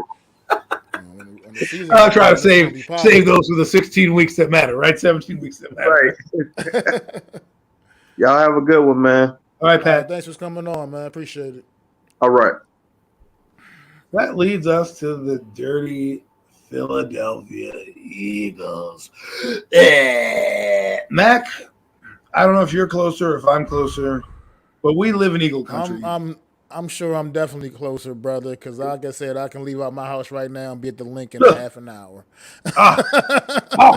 So can I. It's terrible. We're like at the vortex, me and Mac, of where we live, okay? We are in between hell and high water right now, okay? We cannot get away from this team. I had to buy the extra package thanks to these losers on my team because they're all around here and they had to get the Philadelphia feed. Well, I don't want to listen to it. Okay, I don't care about Century City. I don't care about a Philadelphia cheesesteak, and I sure as hell don't care about the Philadelphia Eagles. With that being said, though, as an NFC East Roundup, let me get my fandom back in. Pat got me all fired up. He said he wanted to see me get a little frothy. Well, here I am. Rah! Philadelphia gets me angry. You know what I mean? Well, let's get into it. I don't know. You want to start off with Jalen Hurts, man? I don't know, how you feel, Jalen Hurts? I know what I want to start with. I want to start with these guys running their mouths about being this great team. They've done nothing to warrant that. Now, I'm not going to anoint them in the 2011 category because I will not do that. However, because they have more talent, that 2011 team kind of overshot their talent. They brought a lot of aging veterans in. This team has a lot more talent, and I like that. But I like American on my cheesesteak. Oh, man, hilarious. I just don't get them from Philly. That's all. Anyways, I think that there's a lot. It seems like there's a lot of drama with teams, right? Washington, we don't know what they're going to be. Dallas has a lot of drama. They had a guy almost murder somebody or some crap like that. Washington's owners are in a scandal with the cheerleaders. Philadelphia's running off at the mouth about how great they are of a team. So let's start right there. I mean, Jalen Hurts, like you brought up, I don't really feel too bad about Jalen Hurts. There's something I don't know. It's not a calming presence. It's more just like, oh, it's Jalen Hurts. All right, whatever. He's kind of ho-hum to me. Like, clearly he can play quarterback in the NFL. Whether or not he's better than Daniel Jones or like we mentioned on Premium Takes or whatever when we had that group of quarterbacks, is he better than Jimmy Garoppolo, Davis Mills? And I don't know. But he is quite the question mark. Mac, let me hear your thoughts, and we can kind of let the conversation open up like that. Yeah, I mean, he's definitely a huge question mark with this team because obviously I think he's put the league on notice to at the very least respect his athletic ability. So we know what he can do with his legs. Obviously, he can definitely make some guys look stupid in the open field, and the guy's a definite threat when he's got the ball in his hand and is on the run. But he's a quarterback at the end of the day, and the one issue with Jalen Hurts, man, is once again all last season. He proved it all last season. Once you force that guy, keep that guy in the pocket, and force him to be a thrower of the football, it gets a little dicey. I mean, I know he's got some good receivers, man, out there. I mean, you brought in A.J. Brown. You drafted Devontae Smith last year. You got Dallas Goedert. That looks so good. Miles Sanders. You got Miles Sanders out there. That other running back kid is also a playmaker, especially in the passing game. Kenneth Gainwell. But Jalen Hurts got to still be able to get the ball to these guys, man. And I don't know how accurate this information is, but I've been hearing it ain't exactly been, a harmonious introduction for Antonio and A.J. Brown with his new quarterback, man. It's not exactly looking too sweet right now, but it's still obviously still early in the process. I want to mention one thing before we continue with the Eagles. Cole says AK didn't give up over 1,000 yards. AK Diggs didn't give up over 1,000 yards. Yeah, he didn't give up over 1,000 yards. He gave over 1,068 yards. Okay, 1,068 yards. Last time I did math, that's over 1,000 yards. But that's okay. It's all right. You can be a delusional Cowboy fan, but let's keep it rolling. Okay. What were you saying? Sorry.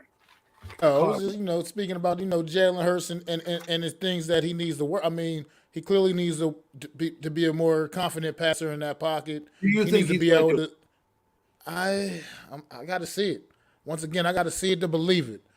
I mean, of course, he's an NFL quarterback. He's going to make a throw here and there, but I feel like if the guy's not wide open, Jalen Hurts ain't going to hit him, man.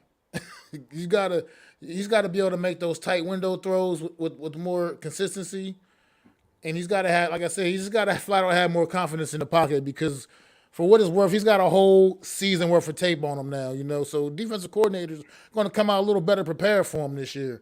And they're not going to make it easy for him. They know what his weakness is. They saw what his weakness was. So they're going to do better to keep him contained. Try to keep him contained and keep him in that pocket and force him to use his arm to beat them. And he's got to prove he can do that. And it doesn't matter who his receivers are. He's got to prove he can hit them. You and I agree that he needs to take that next step. But let me ask you this. In that next step, do you think that the running game and the O-line, which you do believe is coming together, is going to be able to help kind of mitigate that shortcoming? I mean, it's a possibility because if he does have a chance to stand in there, like I said, at the end of the day, he is still an NFL quarterback. Right. So, I mean, I guess almost any of these guys with right time and with good time, don't without the pressure in their face, I mean, it can helps pretty to have much Smith and A.J. Brown on your roster. make the throws. But at the same time, let's cool with kidding. This is the NFL. You're gonna have pressure in your Right. face, Right. and you got to just be able to. He's got to prove he can make those throws, man. He's got to prove that he can take that next step and ascend to that next level, man, as a quarterback in the National Football League. I think I want to go to another point here that's interesting. It's Nick Sirianni, right? What will his second year be? Will he be able to grow as a coach in his development? Because we forget that these guys are coaches as well. They've never been head coaches in their own right, right? Brian Dable the same way. You know, the two most experienced head coaches are with the Commanders and the Cowboys, right? Which, you know, gives them a leg up on some of the things that we talk about here. Will he be able to, you know, adjust the same way? Because remember, if Jalen Hurts doesn't take the steps needed, the Eagles can still function with the Jalen Hurts they had last year, right? They could still be, they won't be the 11-win team that I think they are. They'll be more of a 9-win team, but they can still function with him. Now, will Sirianni be able to do what you're saying, and that's kind of get Jalen Hurts to be here? Because if you look at his progression, Mac, we're only in year 3, right? So he went in year 1. In year 2, he played. He improved on what he did from the previous year, right? There were some shortcomings here and there. Now, can he take another step in year 3, right? Because this is where the development process is. We, as Giant fans, forget that because we have Daniel Jones, and so we want to make excuses every left and right. So, but here's the make or break year for Jalen Hurts. He has an O-line. He has a running game that we deem is going to be better. We believe the O-line is going to be better. That's why on paper I think they're going to be well, because I don't think they're going to put him in harm's way. If Nick Sirianni feels Jalen Hurts can't pass, he's going to develop an offense that's still going to get his playmakers the ball, but also not hurt his quarterback's chances. But let's move to the defensive side. That's where I think they're the most intriguing. Okay, Absolutely. at least for me. I know they have Brown and Smith on the offensive end, but they were one of the worst pass rushing teams in the league last year and getting pressures. Now they have Jordan Davis, they have Hassan Jacoby Reddick. Dean, and they have Hassan Reddick. Now, let me know what you think of what Hassan Reddick may bring to that team that some people are lacking when they watch this Eagle team, and your overall thoughts of the defense. I mean, well, he's going to bring a guy that over the course of the last couple of years has proven he's going to command a double team most of the time. So that's going to could potentially help open up someone else on the other side. I'm not sure whoever the other edge rusher is. I mean, they got a couple of other guys that Yeah, they're going to have I think it's Brandon they still Graham. have they have Barnett still or whatever his name Yeah, is, but they have Brandon the one that Graham and Barnett. jumps off sides all the time. That guy, but but it's He's just a regular old Eric Flowers.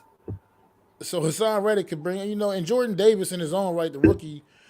I mean, he could be a big disruptor in the middle of that You think he's going defense. to I have a mean, big impact this year? I think he could. I think he legitimately could, man. Him and Fletcher Cox, man. That's it's gonna be a lot to handle. It's gonna be a whole lot to handle in the interior of that defense, man. And then so like you said, with Hassan Reddick coming out there, man, it does change the dimension of things. And I'm going to straight up tell you this: Nakobe Dean, that's potentially could end up being the steal of the draft, flat out. Wow. No reason that man should have lasted to Man, the point in the Max draft forgets where he we're not on did. premium takes. We're on the NFC East Round-Up show. He's dropping premium takes for you right now. Okay, So Jacoby Dean, steal of the draft. I mean, it could potentially work out that way. I mean, I think this kid's a baller. I think he's legitimate. I have no idea, Wow. truthfully, why every team in the league, was passing up on him for the first couple of rounds of this April's draft. But he's gonna go out there and prove people wrong because that kid's an actual baller. The Eagles got to steal with that one. I'm still I hear upset you. I about hear you that on one. that. It's funny because you look at the Eagles right now, and I like what they did with James Bradbury on defense.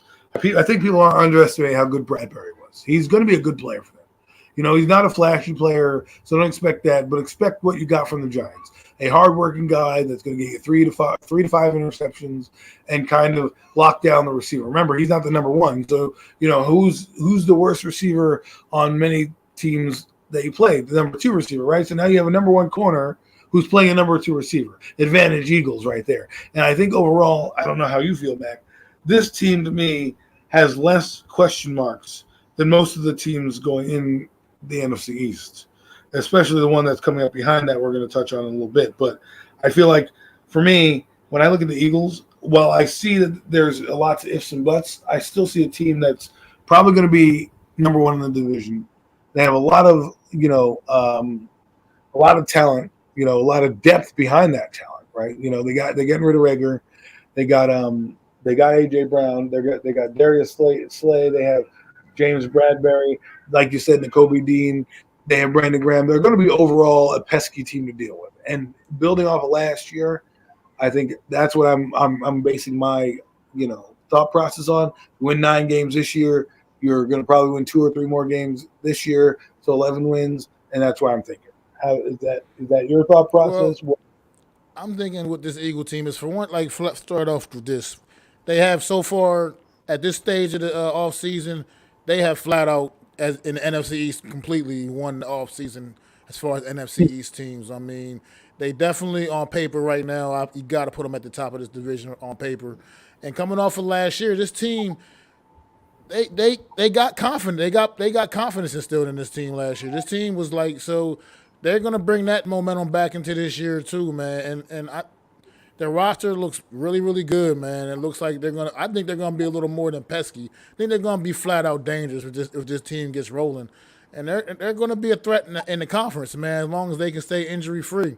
Well, injury free for the most part, no major injuries, but obviously no one's going to be injury free. But if this team can stay pretty healthy, I think they're going to be a force to be reckoned with come January, man. To be quite frank, and I hate saying that with every fiber of my being. I hate having to say that, but the truth is. Go ahead. I was saying the truth is what the truth is, man, and I just hate.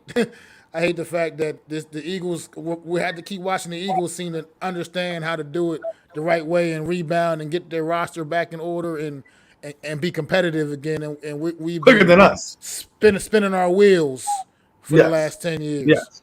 But before we get into that franchise, I just want to mention about the Cowboys, because Cowboy fans, it was funny. We're sitting here and they're talking. They like to talk about big things with the Cowboy fans, right? And so the Eagles are the same way. They kind of, they rub you the wrong way. I had a point of where I was going with this, but it left me. It left me. But it'll come back. But we can move on to the Giants now. But I just think the Eagles, while they're fanhood and everything, I just can't look at them and not think that they're going to be good, right? The Cowboy fans I was with this weekend were just delusional. They hated everything. Let me ask you this question, Mac. Oh, this is what it was, because I remember the conversation now.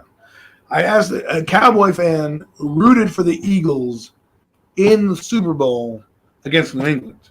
Now, would you or were you or did you root for the Eagles? Detective Adam is in the building. I need to know this question.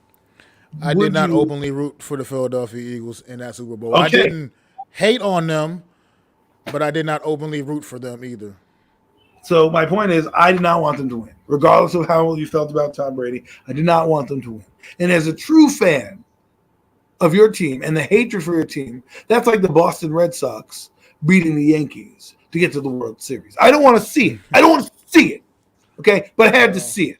Okay? And I saw it. And this Cowboy fan says to me, well, I don't like Tom Brady, and so I was rooting for the Eagles. I said, what? What is wrong with you? That's a cardinal sin and rule number 1 in your fanhood when it comes to the NFC East. Okay? You don't root for the bad guys. I don't care what they do. I don't care if they invented, how to get to the moon. I don't know. You don't do it. I'm not going to do it. You know what I mean? What you do is you say, I hope the game ends in a tie. That way, you don't lose because Tom Brady doesn't win, and you don't lose because the Eagles now have a Super Bowl. But thank you so much. I went off on that tangent, but we can go. Well, that particular night, I was just watching the game. I wasn't rooting for anybody. I didn't care who won the game because honestly, Tom Brady, the Patriots had. They had plenty of Super Bowls. The Eagles are the Eagles, so I wasn't rooting for anybody. I was at my buddy's house. As a matter of fact, he an Eagle fan, big Eagles fan. He had a Super Bowl party, obviously, so I was surrounded by Eagle fans that night. The drinks were falling. The chips were going. I just sat there and watched the game. I almost cried. I think I almost cried.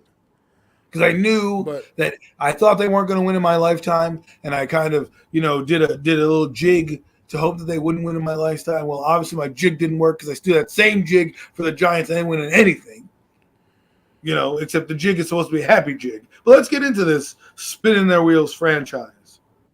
The New York Football Giants. Mac, you want to lead off? Football Giants.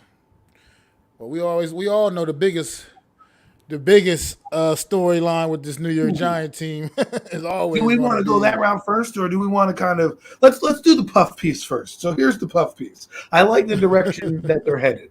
Right. I like the coach and that the GM are aligned. I like that. I like the overall positive atmosphere that we're getting, the positive vibes that are coming from the building.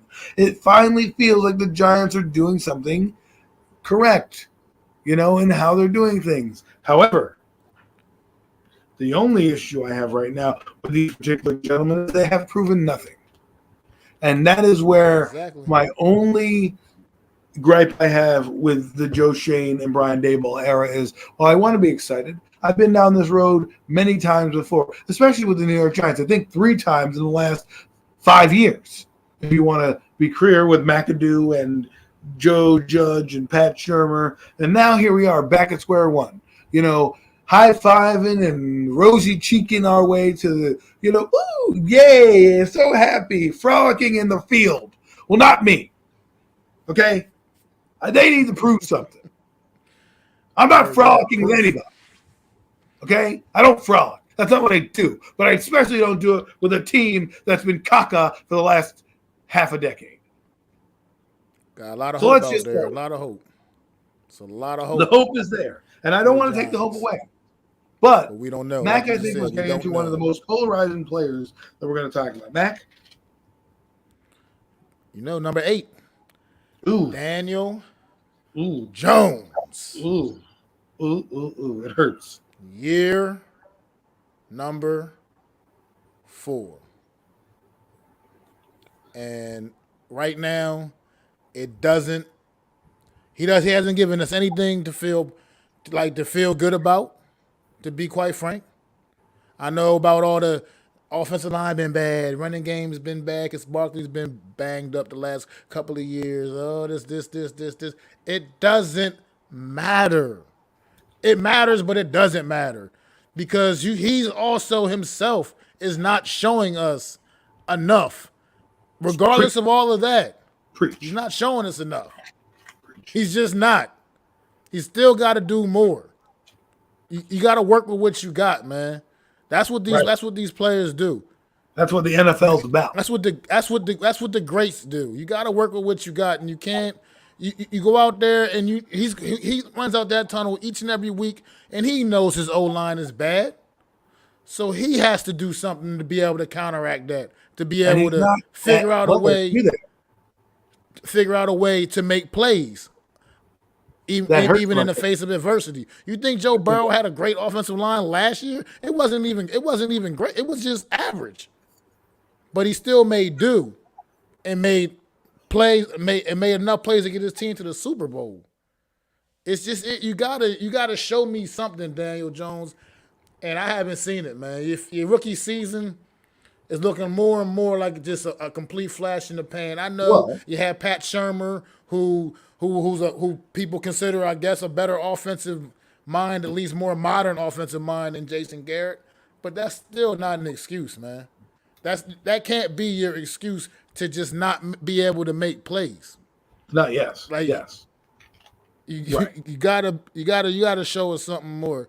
So right now, there's a reason this team didn't pick up your 5th-year option. It's because this regime is not married to you, but they are going to put up with you at least one more year, and let you and see what you got, man.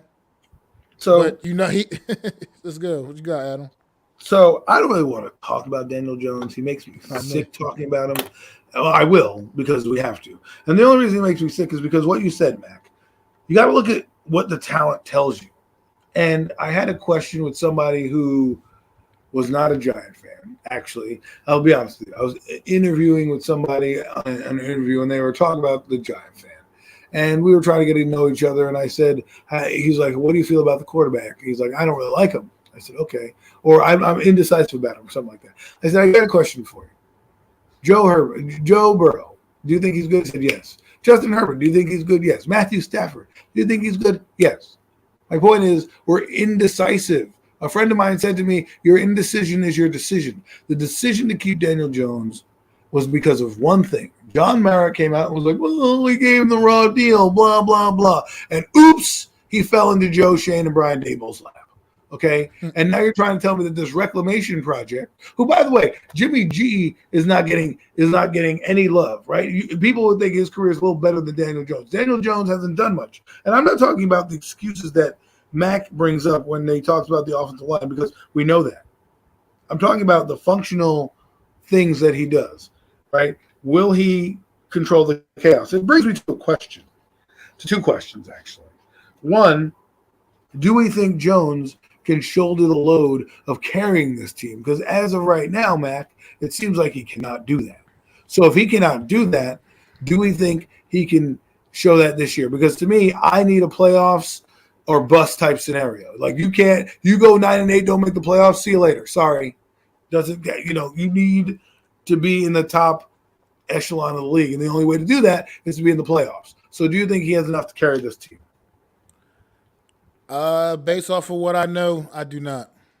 It's unfortunate, but I just can't go out there and answer that question with a yes, man. Daniel Jones has just been here's the reality. His rookie season, he had 24 touchdown passes? Yes. The last two, that was more than he's had the last 2 seasons combined. Right. A lot of people say that's a product of the offense. I think it's a combination of both. I mean, that's just not. You gotta figure out a way, if nothing else, to make yourself better. I know you like to Adam used the Deshaun Watson as an example. He is a great example, like you said, playing on that horrible Houston team. But he, like you said, wasn't the reason they were losing games. It wasn't because if you do your job and you do your job well, I can't be mad if the defense gives up a touchdown at the end of the game. Right? Someone was telling me about Herbert in this other conversation that we have, and Herbert against the Raiders played a hell of a football game.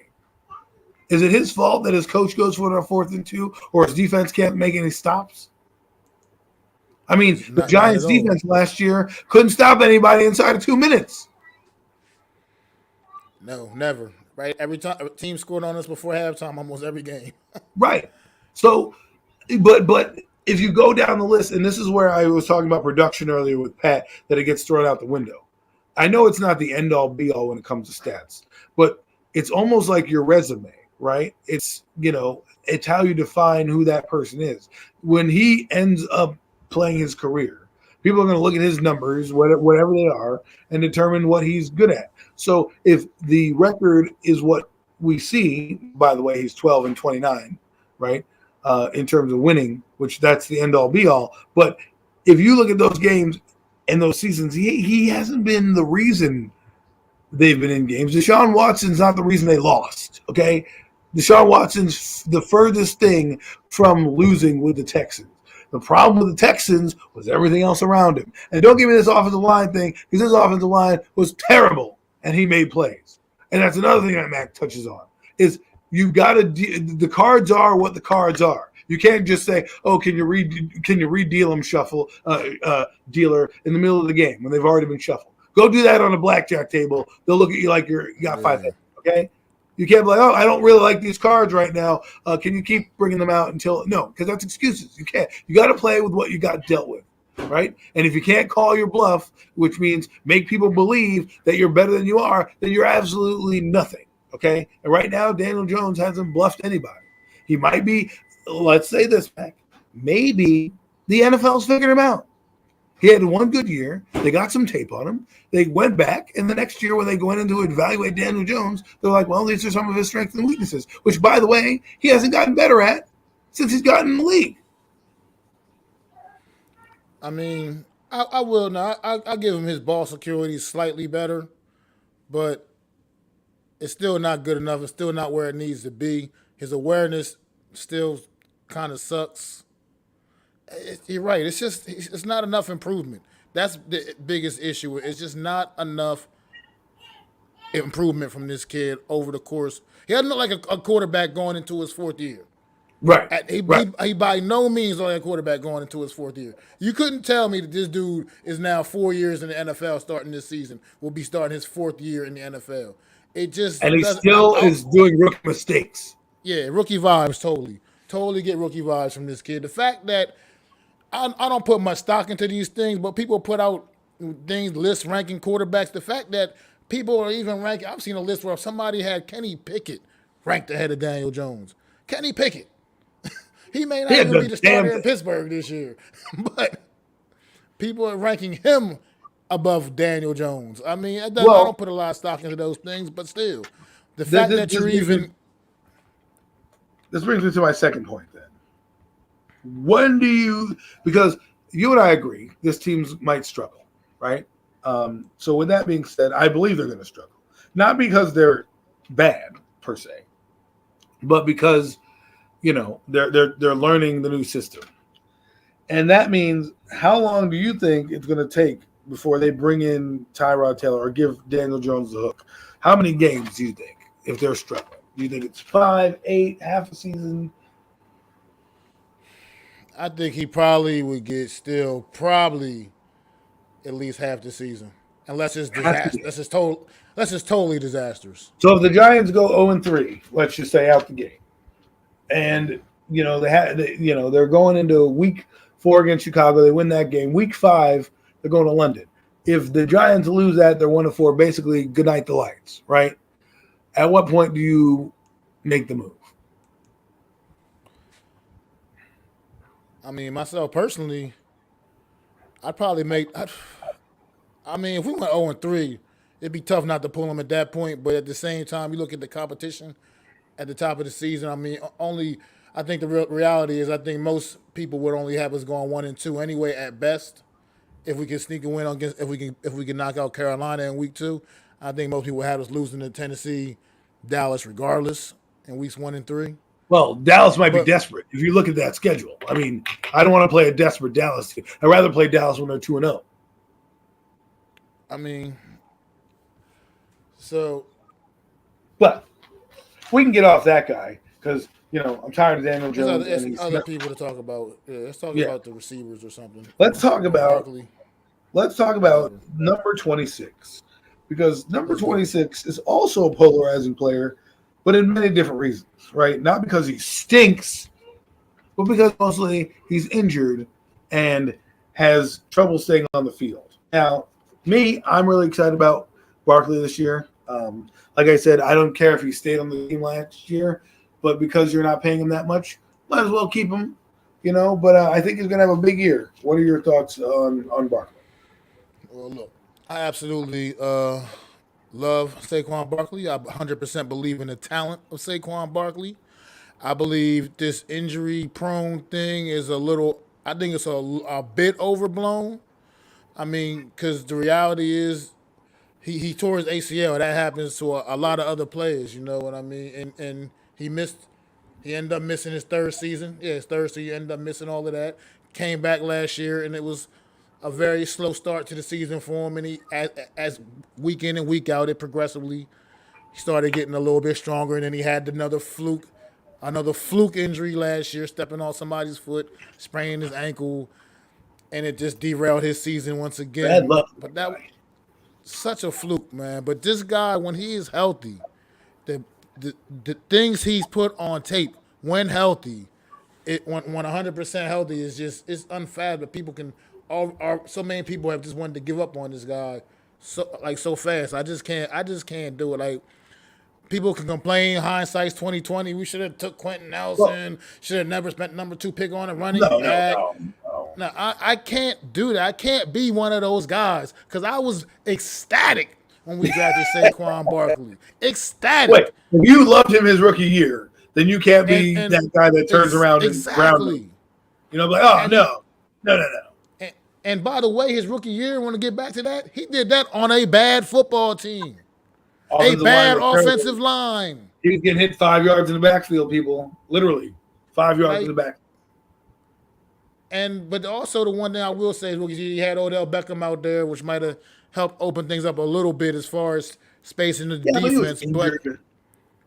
But I just want to say go back to saying, like, if this receiving core can stay healthy and also show the ability to make some plays, that could help open up Saquon Barkley again as well, because I think we will have an improved offensive line. I like to hope we will anyway, and that's going to definitely help things out with number 26, man. I think he's still a player, man. I think I was talking about Zeke Elliott with a chip on his shoulder. Well, Saquon Barkley is also another one of those guys that believe you. He's hearing everything people were saying about him, calling him washed, calling him a bust. He hears that shit, and he's going to come out with a big-ass chip on his shoulder as well. He wants to get his bag, right? So this year is the year of decisions for the Giants. What decision will they be making? Moving on, I think they're going to move on from a quarterback anyways, but Barkley I'm excited for. Let's move on to the receivers real quick and the tight ends. We'll group them together. The skill position players. I'm really intrigued. My favorite player right now outside of Barkley, the skill position, is Kadarius Toney.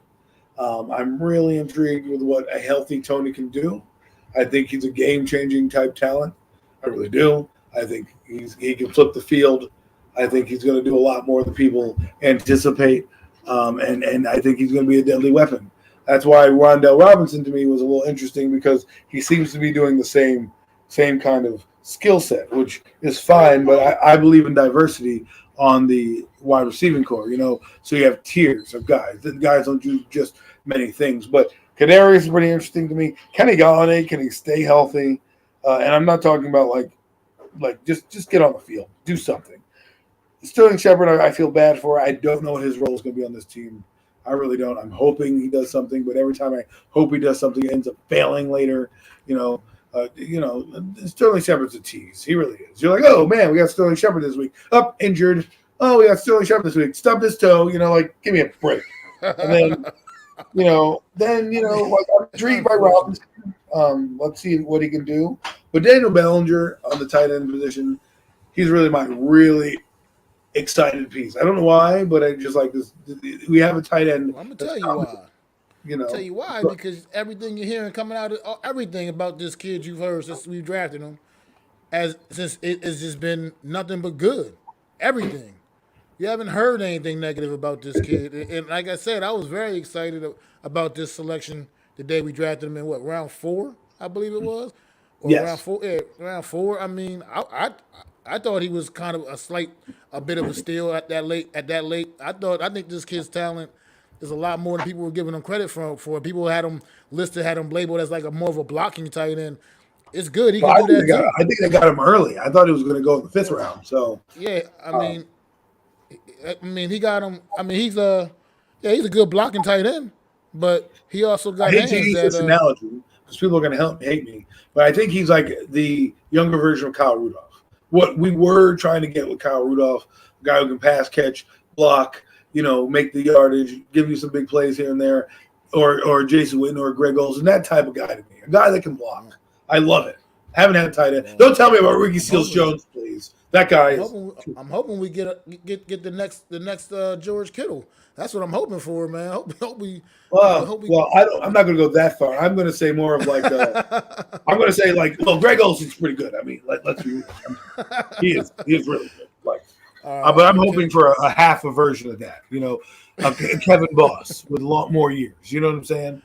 Like that type of player. Don't give me Ricky Seals-Jones because that guy's booty. Okay. But I am intrigued by Jordan Aiken and Austin Allen. I really do like those two guys. I think Austin Allen is a developmental piece. If he makes a team, then that shows you how bad everybody else is. But I'm intrigued by Jordan Aiken. He's with his tight ends coach from Houston. They came over together. Well, they didn't really come over together, but when Dable was hired, he came over, and so I wouldn't be surprised if Jordan Aiken is the number one tight end, Dylan Bellinger's number two, and everybody else falls into place. But what are your feelings on the receivers and tight ends, Mac, besides Bellinger? Well, the receivers, they got to stay healthy, man. Availability is your best ability, man. These cats our receivers ain't been healthy for the last few years, man. It's just ridiculous. Go one injury after the next, man. Kenny Golladay, down goes Golladay. Down goes Shepard. Down goes Tony. Down goes Slayton. I mean, these guys can't stay healthy. Who knows if Slayton's even going to make this team? He's another pretty polarizing New York Giant himself now. Because now it's like that receiver room's getting a little crowded. We talked about this before. Like I said, Galladay's got a spot. Kadarius Toney's got a spot. Sterling Shepard's got a spot. Wan'Dale Robinson's got a spot. And there ain't but a couple more spots left there probably, man. And Darius Slayton's going to have to work hard to earn one of those couple of spots that's left. And he's and with his hands, situation with his hands not being exactly being the most surest hands, man. I don't know. Darius Slayton, he's gonna be interesting to one to watch in training camp because he's gonna have to have a big camp and he's gonna have to come up big in preseason, man, to secure a roster spot, I believe, on this team. So and as far as Wan'Dale Robinson, I'm hoping to see what we get from out. This could be a second round pick on this kid. So you use a second round pick on somebody, you expect production. You don't pick a guy in second round that you expect to just come in and just kind of be hanging out on the sideline. He's this guy, you need to see him on the field making plays. And another thing with all these receivers in general, last year we did not have nearly enough touchdowns scored by a wide receiver at the wide receiver position. That's a product of a little bit of both them and the quarterback. I'd say mostly last year was probably more the quarterback just missing guys, but that's neither here nor there. The point blank in the period is you need to get these wide receivers in the end zone. Kenny Golladay, you made too much money last year to not score a single touchdown, bro. That's not acceptable. It's got to change that. We got to change that narrative. I want my money back on that purchase. Kadarius Toney, this kid's a playmaker. We got to figure out ways to use him the right way. And maybe Mike Kafka will bring some kind of a spark to this offense that we haven't seen. We haven't really this like I said, I used to call Jason Garrett's offense prehistoric because that's what it looked like, But at the same time, it's still all about execution, and we still weren't executing. So this team, these wide receivers, like I said, the key to them right now, I think, is health. I believe we have legitimate talent at the position, but they got to stay healthy, man. Tight ends, I think we're going to be run by the young guys, man. I think the young guys are going to take the tight end position over on this team. I like Bellinger to start off the season at number 2. Like you said, I do agree with that, but I think he will quickly emerge as the number 1 tight end in the room as the season progresses. And I like the other kid, the undrafted free agent. Allen? Yeah, Allen. I like this kid too, man. I'm hearing so many good things about both of these two young tight ends, man. I like this guy, but he's not necessarily a tight end. He's kind of a tight end fullback. Jeremiah Hall I like a lot too. I'm hoping he's going to be an H-back for them. Kind of the same thing as a fullback tight end-ish. But I agree with you there. Let's move on to the defensive side so we can kind of wrap this show up here with the Giants. I'm very excited about the defense. Wink Martindale has brought a attitude toward this team that we haven't seen in a while, a little bit of a swagger about him. But again, you got to produce, right? You got to produce.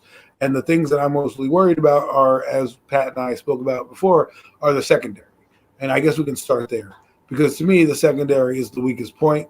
I think it's going to be the point that's going to probably cost us games in the long run.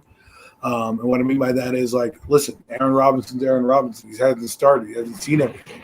Nor is Rodarius Williams, right? If you're going to roll with these young guys. Proven talent. Right. If you have roll with these guys, there's going to be things they haven't seen that Aaron Rodgers is going to give them a double take. Oh, look, there's Aaron Robinson versus Aaron Rodgers. Rodgers is going to look left, throws right, touchdown, right? You know what I mean? These things are going to happen. So when they happen, I don't know. But hopefully they don't happen. And then when they do happen, we can overcome them. That's my biggest weakness about this defense. I think it's going to be pressure-oriented, which also is going to lead to losses because Wink Martindale didn't stop bringing the dogs last year, even though he had a bad defense corner-wise. My question to you is, Mac, do you think he'll adjust this year, or is he going to stay true to himself and keep blitzing, even though he might not have the horses for it? Nah, I mean, Wink's a old dog, man. He ain't coming out with too many new cute tricks, man. He's gonna do what he does best, man. And this defense got to be able to answer the bell. And that secondary is going to be a question, and we're going to find out. New York Giant Nation, we gonna find out how valuable James Bradbury was, because people have been sleeping on that, acting like no big deal. We got Rodarius Williams, we got Aaron Robinson. They're not James. They haven't proven to be James Bradbury yet. One of the hardest positions to break into in the NFL is the cornerback position. So we're gonna find out how valuable, how much we missed this defense, missed James Bradbury.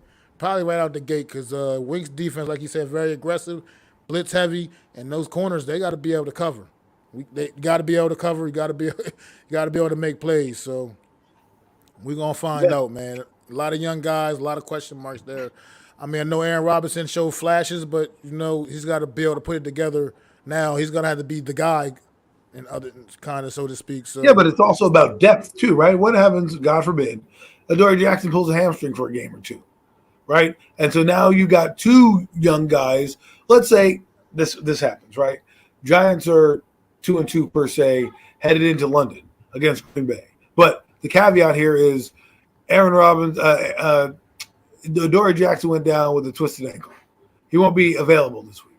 So now you have Aaron Robinson and Rodarius Williams now out there against arguably one of the best quarterbacks of our generation. And I know people are going to say, well, Aaron Rodgers doesn't have the same talent, but that's what a great quarterback does. He makes mediocre talent better. Now he's going to have mediocre talent going up against mediocre talent. So, absolutely. So, we're going to. It's going to be a wait and see. I think the preseason is going to be critical for those guys out there, those young guys getting some reps in the preseason, that was when we dropped another place we dropped the ball at last year. I feel like Joe Judge just did not. He took the preseason for granted a year ago. I feel like that young team definitely needed more reps than he gave them. So hope this regime does not. Hope Dable has more sense than that and knows that you can't go out there scared of guys getting hurt, man. You got to get these young guys the reps and get them used to NFL football. I always equate it to a boxer, right? You don't tell a boxer he has a fight, and then 6 months or 6 weeks later, you jump into him having the fight with limited training or sparring. It's not going to be a good fight, and that's what happens in the NFL. Is that these teams hold back on certain players, which some have earned the respect to. Tom Brady, Aaron Rodgers, some of these guys have, but a lot of the young guys have not. And I always feel like if you're going to play a physical sport like this or a violent sport like this, you need to know what contact is going to look like. You know what I mean? You can't just open up and then on 9/11 against Tennessee, you get your bell rung because you haven't hit anybody all year, right, or all season. And I think preseason this year, especially for this team, this Giant team is very young. I know a lot of people say we have talent and we're excited. Like Kayvon Thibodeau, love what they're doing with Kayvon Thibodeau, right? But again, he's a rookie. We got to let him learn. Absolutely. We got to let him make his mistakes because the problem. Go ahead. I said he's going to have growing pains. That's like as good as he is, he's going to have growing pains. It's not like that is a fact. Expect him to come out and be Lawrence Taylor week one. I mean, that's just not. It's not a thing. Absolutely, but that's I think, Mac, that's where the fan base becomes kind of blinders, right? Do we expect him to just be this talent out the gate? And Peyton Manning had a struggling season, I mean, Lawrence Taylor was great out the gate. I can't lie. I mean, he had 9.5 sacks. Let's be real. He's like the unicorn of draft picks. But guys take a while to develop. Chase Young, had a good first year. Second year, he got banged up. So you never know. And of course, with the complication of this defense, I expect him to be good. I expect Azeez Ojulari to be the shit. I think he's going to lead the team in sacks. Actually, if you want to put a gun to my head, that's the guy that's going to have the double digits. I think Kayvon's going to get like 9.5, and you're going to see Azeez with 10 or 11. I mean, that would be ideal. That would definitely be ideal for the New York Giants, and it would definitely be a good sign that the pass rush is back in New York, man, because we need it back, man. And that's what's been killing me with this team, man. I grew up watching all these great pass rushers on this team, man, over all these years, and it's been anemic it's been lately, man. We just can't get it going. I know Leo had the big year a few years ago, a couple years ago. And that's another thing. Get these guys on the outside helping opening up things for Leo in the middle, man. He's one of the better D tackles in this league for sure. But you can't just sit there and just have him getting triple teamed all game long every game. You got to be able to make an offense respect more of your guys a little bit, have a little more respect for some of your guys, open things up for some of your other playmakers, man. But how do you feel about the linebackers, Adam? I am in love with. I like Blake Martinez a lot. I'm in love with Darren Beavers, Micah McFadden. I like a lot. I think we really need to upgrade on that second linebacker. I like Tate Crowder, but the guy comes in fundamentally unsound. Every time I watch that guy going for a tackle, it's like he's looking at his feet, and that's not what you want to do when you're going in for a tackle. I mean, your head is down. You need to go and lay the lumber. And sometimes he also gets caught up in the wash in the middle. I think the departure of Blake Martinez last year hurt us more than we think, right? We don't realize how good of an impact, like the James Bradbury thing. We don't realize how much of an impact he was until he's gone. I'm going to think you're going to see a little different attitude out of Blake Martinez. Now, I don't think he's going to be here past this year. I think Michael McFadden's going to be there. I like Darren Beavers for this very reason. He can blitz, and I think that's what they want from their middle linebacker in this defense. They want a guy who can kind of pressure the quarterback. Look what they did with Tyus Bowser and a few other players, Patrick Queen. They blitz very well, so I can see them liking him, Darren Beavers. I'm going to actually say he's going to be the starter next to Blake Martinez. Well, the one thing about Tate Crowder, since we brought him up too, you brought him up, and Tudo just mentioned something too about him. He's not a tackler; he's a grabber. Tate Crowder, interesting thing about him, he was Mr. Irrelevant a couple years ago in the draft, the last selection of the whole draft, and he's still fairly new to playing linebacker. He didn't get recruited to the University of Georgia as a linebacker, if I'm not mistaken. I believe he got recruited as a running back. I believe you are correct, my friend. And so you got to put that in the perspective with Tate Crowder too. So he's kind of made it to the NFL basically just off of sheer, I guess, athleticism and just raw talent. Right. And Mr. Irrelevant is relevant, The fact that he's done the things he has these first couple of years is kind of that's kind of what I do like to see. I like to see a player that's actually developing. He's maybe not quite ready to be thrown out there as the guy yet, as he had to get put out there last season. But at the same time, he's definitely a developing young player, man. And I really like to hope to see him do well because I think his story is pretty interesting considering. I like him too. But I just think he can always upgrade. I think upgrade, and I think the problem is that Wink Martindale wants their guys to blitz. And Darren Beavers is a little bigger than Tate Crowder and coming in on that blitz, coming downhill to take on running backs. I think he'll play a role in the nickel defense, predominantly a nickel backer, where he'll probably be a spy when they play like a Lamar Jackson or those type of quarterbacks. So I could see him having a role in this defense. I think he might be pulled off the field on third down, depending on down and distance in terms of blitzing and in terms of short yardage. But that brings us to the defensive line. Like we talked about Kayvon and Aziz. I'm intrigued about Ellison Smith. I like Quincy Roche, but I'm intrigued by Ellison Smith. He's not getting much talked about. I would like to see how he does his camp, to see a fourth rusher in the rotation. But JPP has been my mentor, teacher, and big brother, teaching me everything I need to know as far as explosive pass rush since they've signed him when I was 12 years old. JPP was a freak, though. I mean, the guy did 12 backflips in a row at 6'5", 280 pounds. That man's you can't do that. That's crazy.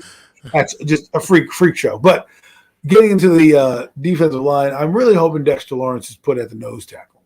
I really want to see him there. I think he's going to thrive there. I think that's what his body type is built for. He's not built to be a defensive end. He's not. Sorry. They took something, I think, like a slight false narrative about Dexter Lawrence because when he was at Clemson, he was he was kind of decent with his pass rush at Clemson a little bit, but at the same time, that's college, man. It's not the NFL. It's just not the NFL. Yeah, so he was playing in the ACC. So it's like, I'm sorry, it's just you're not. That's not all NFL. You're playing against Duke and North Carolina, University of North Carolina. That's not NFL teams. It's not NFL rosters. So you got to play these guys to their strength, and I think that's what the last regime failed to do. And I'm hoping these guys can get people in the right positions, right? And start making plays on the field. I think to close out the Giants type of talk as we were coming up to the last few minutes of our show here, I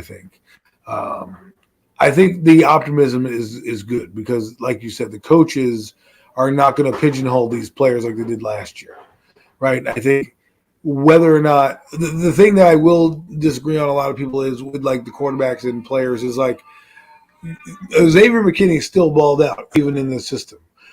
Guy still played well, even though there was a bad season like Leonard Williams. You still know how good they are. So don't let your eyes lie to you or even the media or the buffoonery that goes on with them telling you how good they love a player.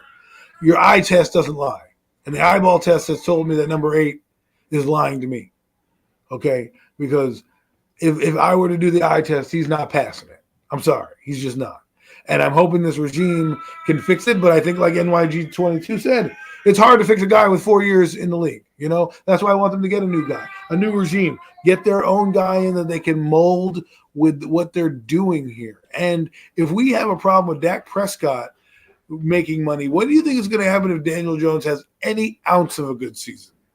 You know how the quarterback market is, bro. You already know how it is, man. Oh, don't get me started, NYG, on the soft schedule. I don't want to blow a gasket right now. Okay? I don't hear that crap. Soft schedule. The soft schedule. We're one of the soft teams. So on the soft schedule. For the Washington Redskins, they have a soft schedule. I just read it in a book. They had it in a schedule. They're like, we like the soft schedule that we're playing. They open up with Jacksonville, okay, and Chicago, Washington. Jacksonville and Chicago. They could start 0-2 going into that game against Philadelphia. You know what the Giants start with? They start with Tennessee and Carolina, okay? And Carolina, whether you like them or not, got Baker Mayfield, and it's going to be better. I know people hate him. A couple weeks ago. Okay, he's going to be better. I know these pundits on NFL Network are like, he stinks and he shouldn't be playing in the NFL. No, he is better than what they got. You don't trade for a guy to then say, you're going to be our backup. No, it's asinine.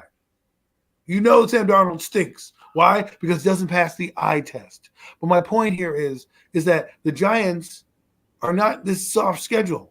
It's only soft when you play them at the right time. For example, the Eagles played the Giants with Jake Fromm. Do you think that was a fair shot to play them? No. But they won the game because they have Jake Fromm.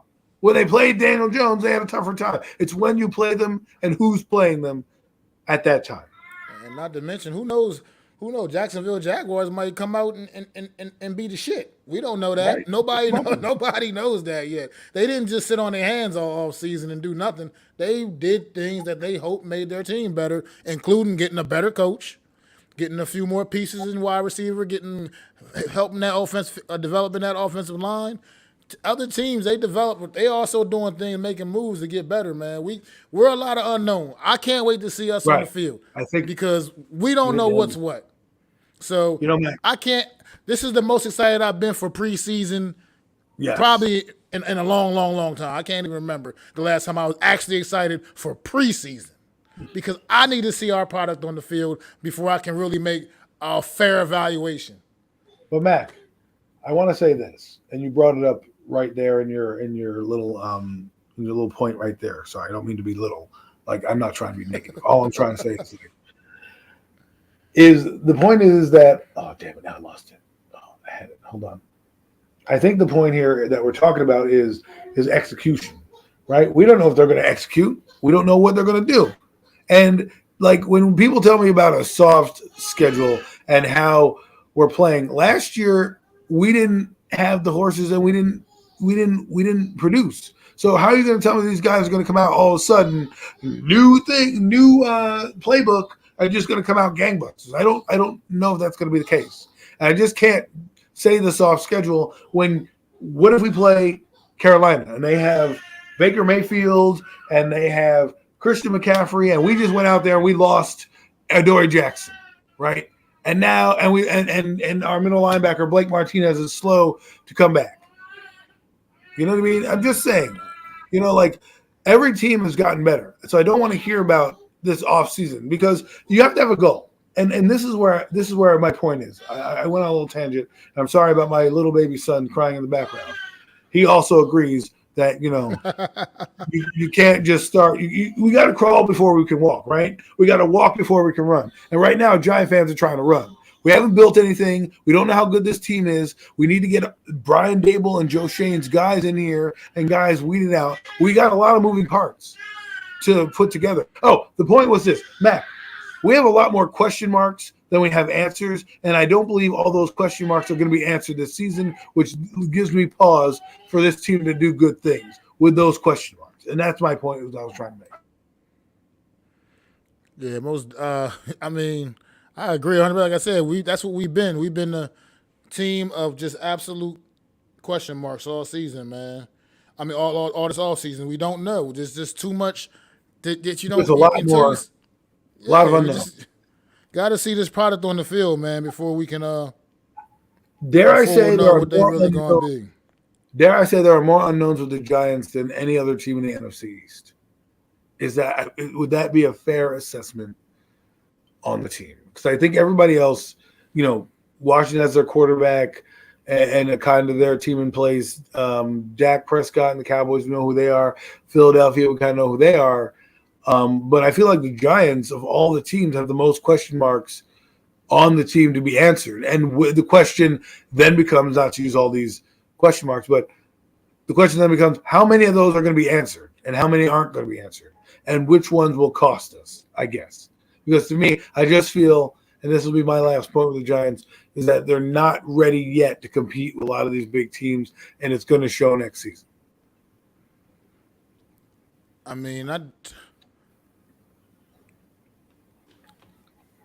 get it. I don't know, man. I just don't know. It's just hard to answer that because it's such a mystery. When you bring in a whole new coaching staff and you bring in coaches that are well respected, that teams have watched do like very productive things over the course of your expectations kind of go up as a fan base. It makes your expectations go up a little bit. You think they're going to be able to come in and necessarily capture that same magic that they had. Yeah, but we have nothing for them to come into. That's the point. That's exactly the point. So, most team has their quarterback, under a rookie deal, and you're coming in and trying to fill in. Look at the Jaguars. Doug Peterson's got it made. Okay, he's coming in. He's got a young quarterback. He's already building his team. He's got that guy for another 4 years at that salary. Giants come in with a guy who we clearly know is not the answer, but we want to keep around because, I don't know, the quarterbacks in this year's draft weren't as appetizing as any other quarterback. I'll tell you this right now, man. If Kenny Pickett goes out and has a good to great season and Daniel Jones is on the bench or struggles, there will be hell to pay. There will be hell to pay. Absolutely, man. But I know what, for one thing for certain, with Daniel Jones, this is definitely your last shot, 100%. You better make the most of it, young man. Or you won't be here. And this O-line needs to just hope this O-line can get it together. I think people overrating the O-line. I'm not going to lie to you. I think playing together really matters. I really do. So I can't have them. I can't just go out there and say, they're going to be better right out the gate because Andrew Thomas struggled early on, and I think Neal will struggle early on as well because he's not on Tom Brady's team like Tristan Wirfs was, or Jedrick Willis had a decent O-line in Cleveland, right? I mean, look at Mekhi Becton. He's still struggling with his weight issues and things like that. So I just want people to temper their expectations and give respect where respect is due to Tennessee. That defense is going to be good, man. And I'm just hoping our offensive line can have some type of idea of how to play with each other before they go down there, because it could be a long afternoon. I absolutely agree, man. Now, like I said, I love it. We talked about on our breakdown, the schedule breakdown. I love that test right out the gate, man. Go get them, man. Go get them. Go. Let's bring that heat, Tennessee. You know what I mean? That's a team, a proven team the last couple of seasons, legit the best team in the AFC regular season last year. Great test to start the season out with for this young team, man, and see exactly where we are, man. I think it's just a great litmus test, man. See where we are on where we truly are, what we can be, what we need to do to get where we need to be. It'll be a great test out the gate, that's for sure. But everybody, man, it's been real up in here, man.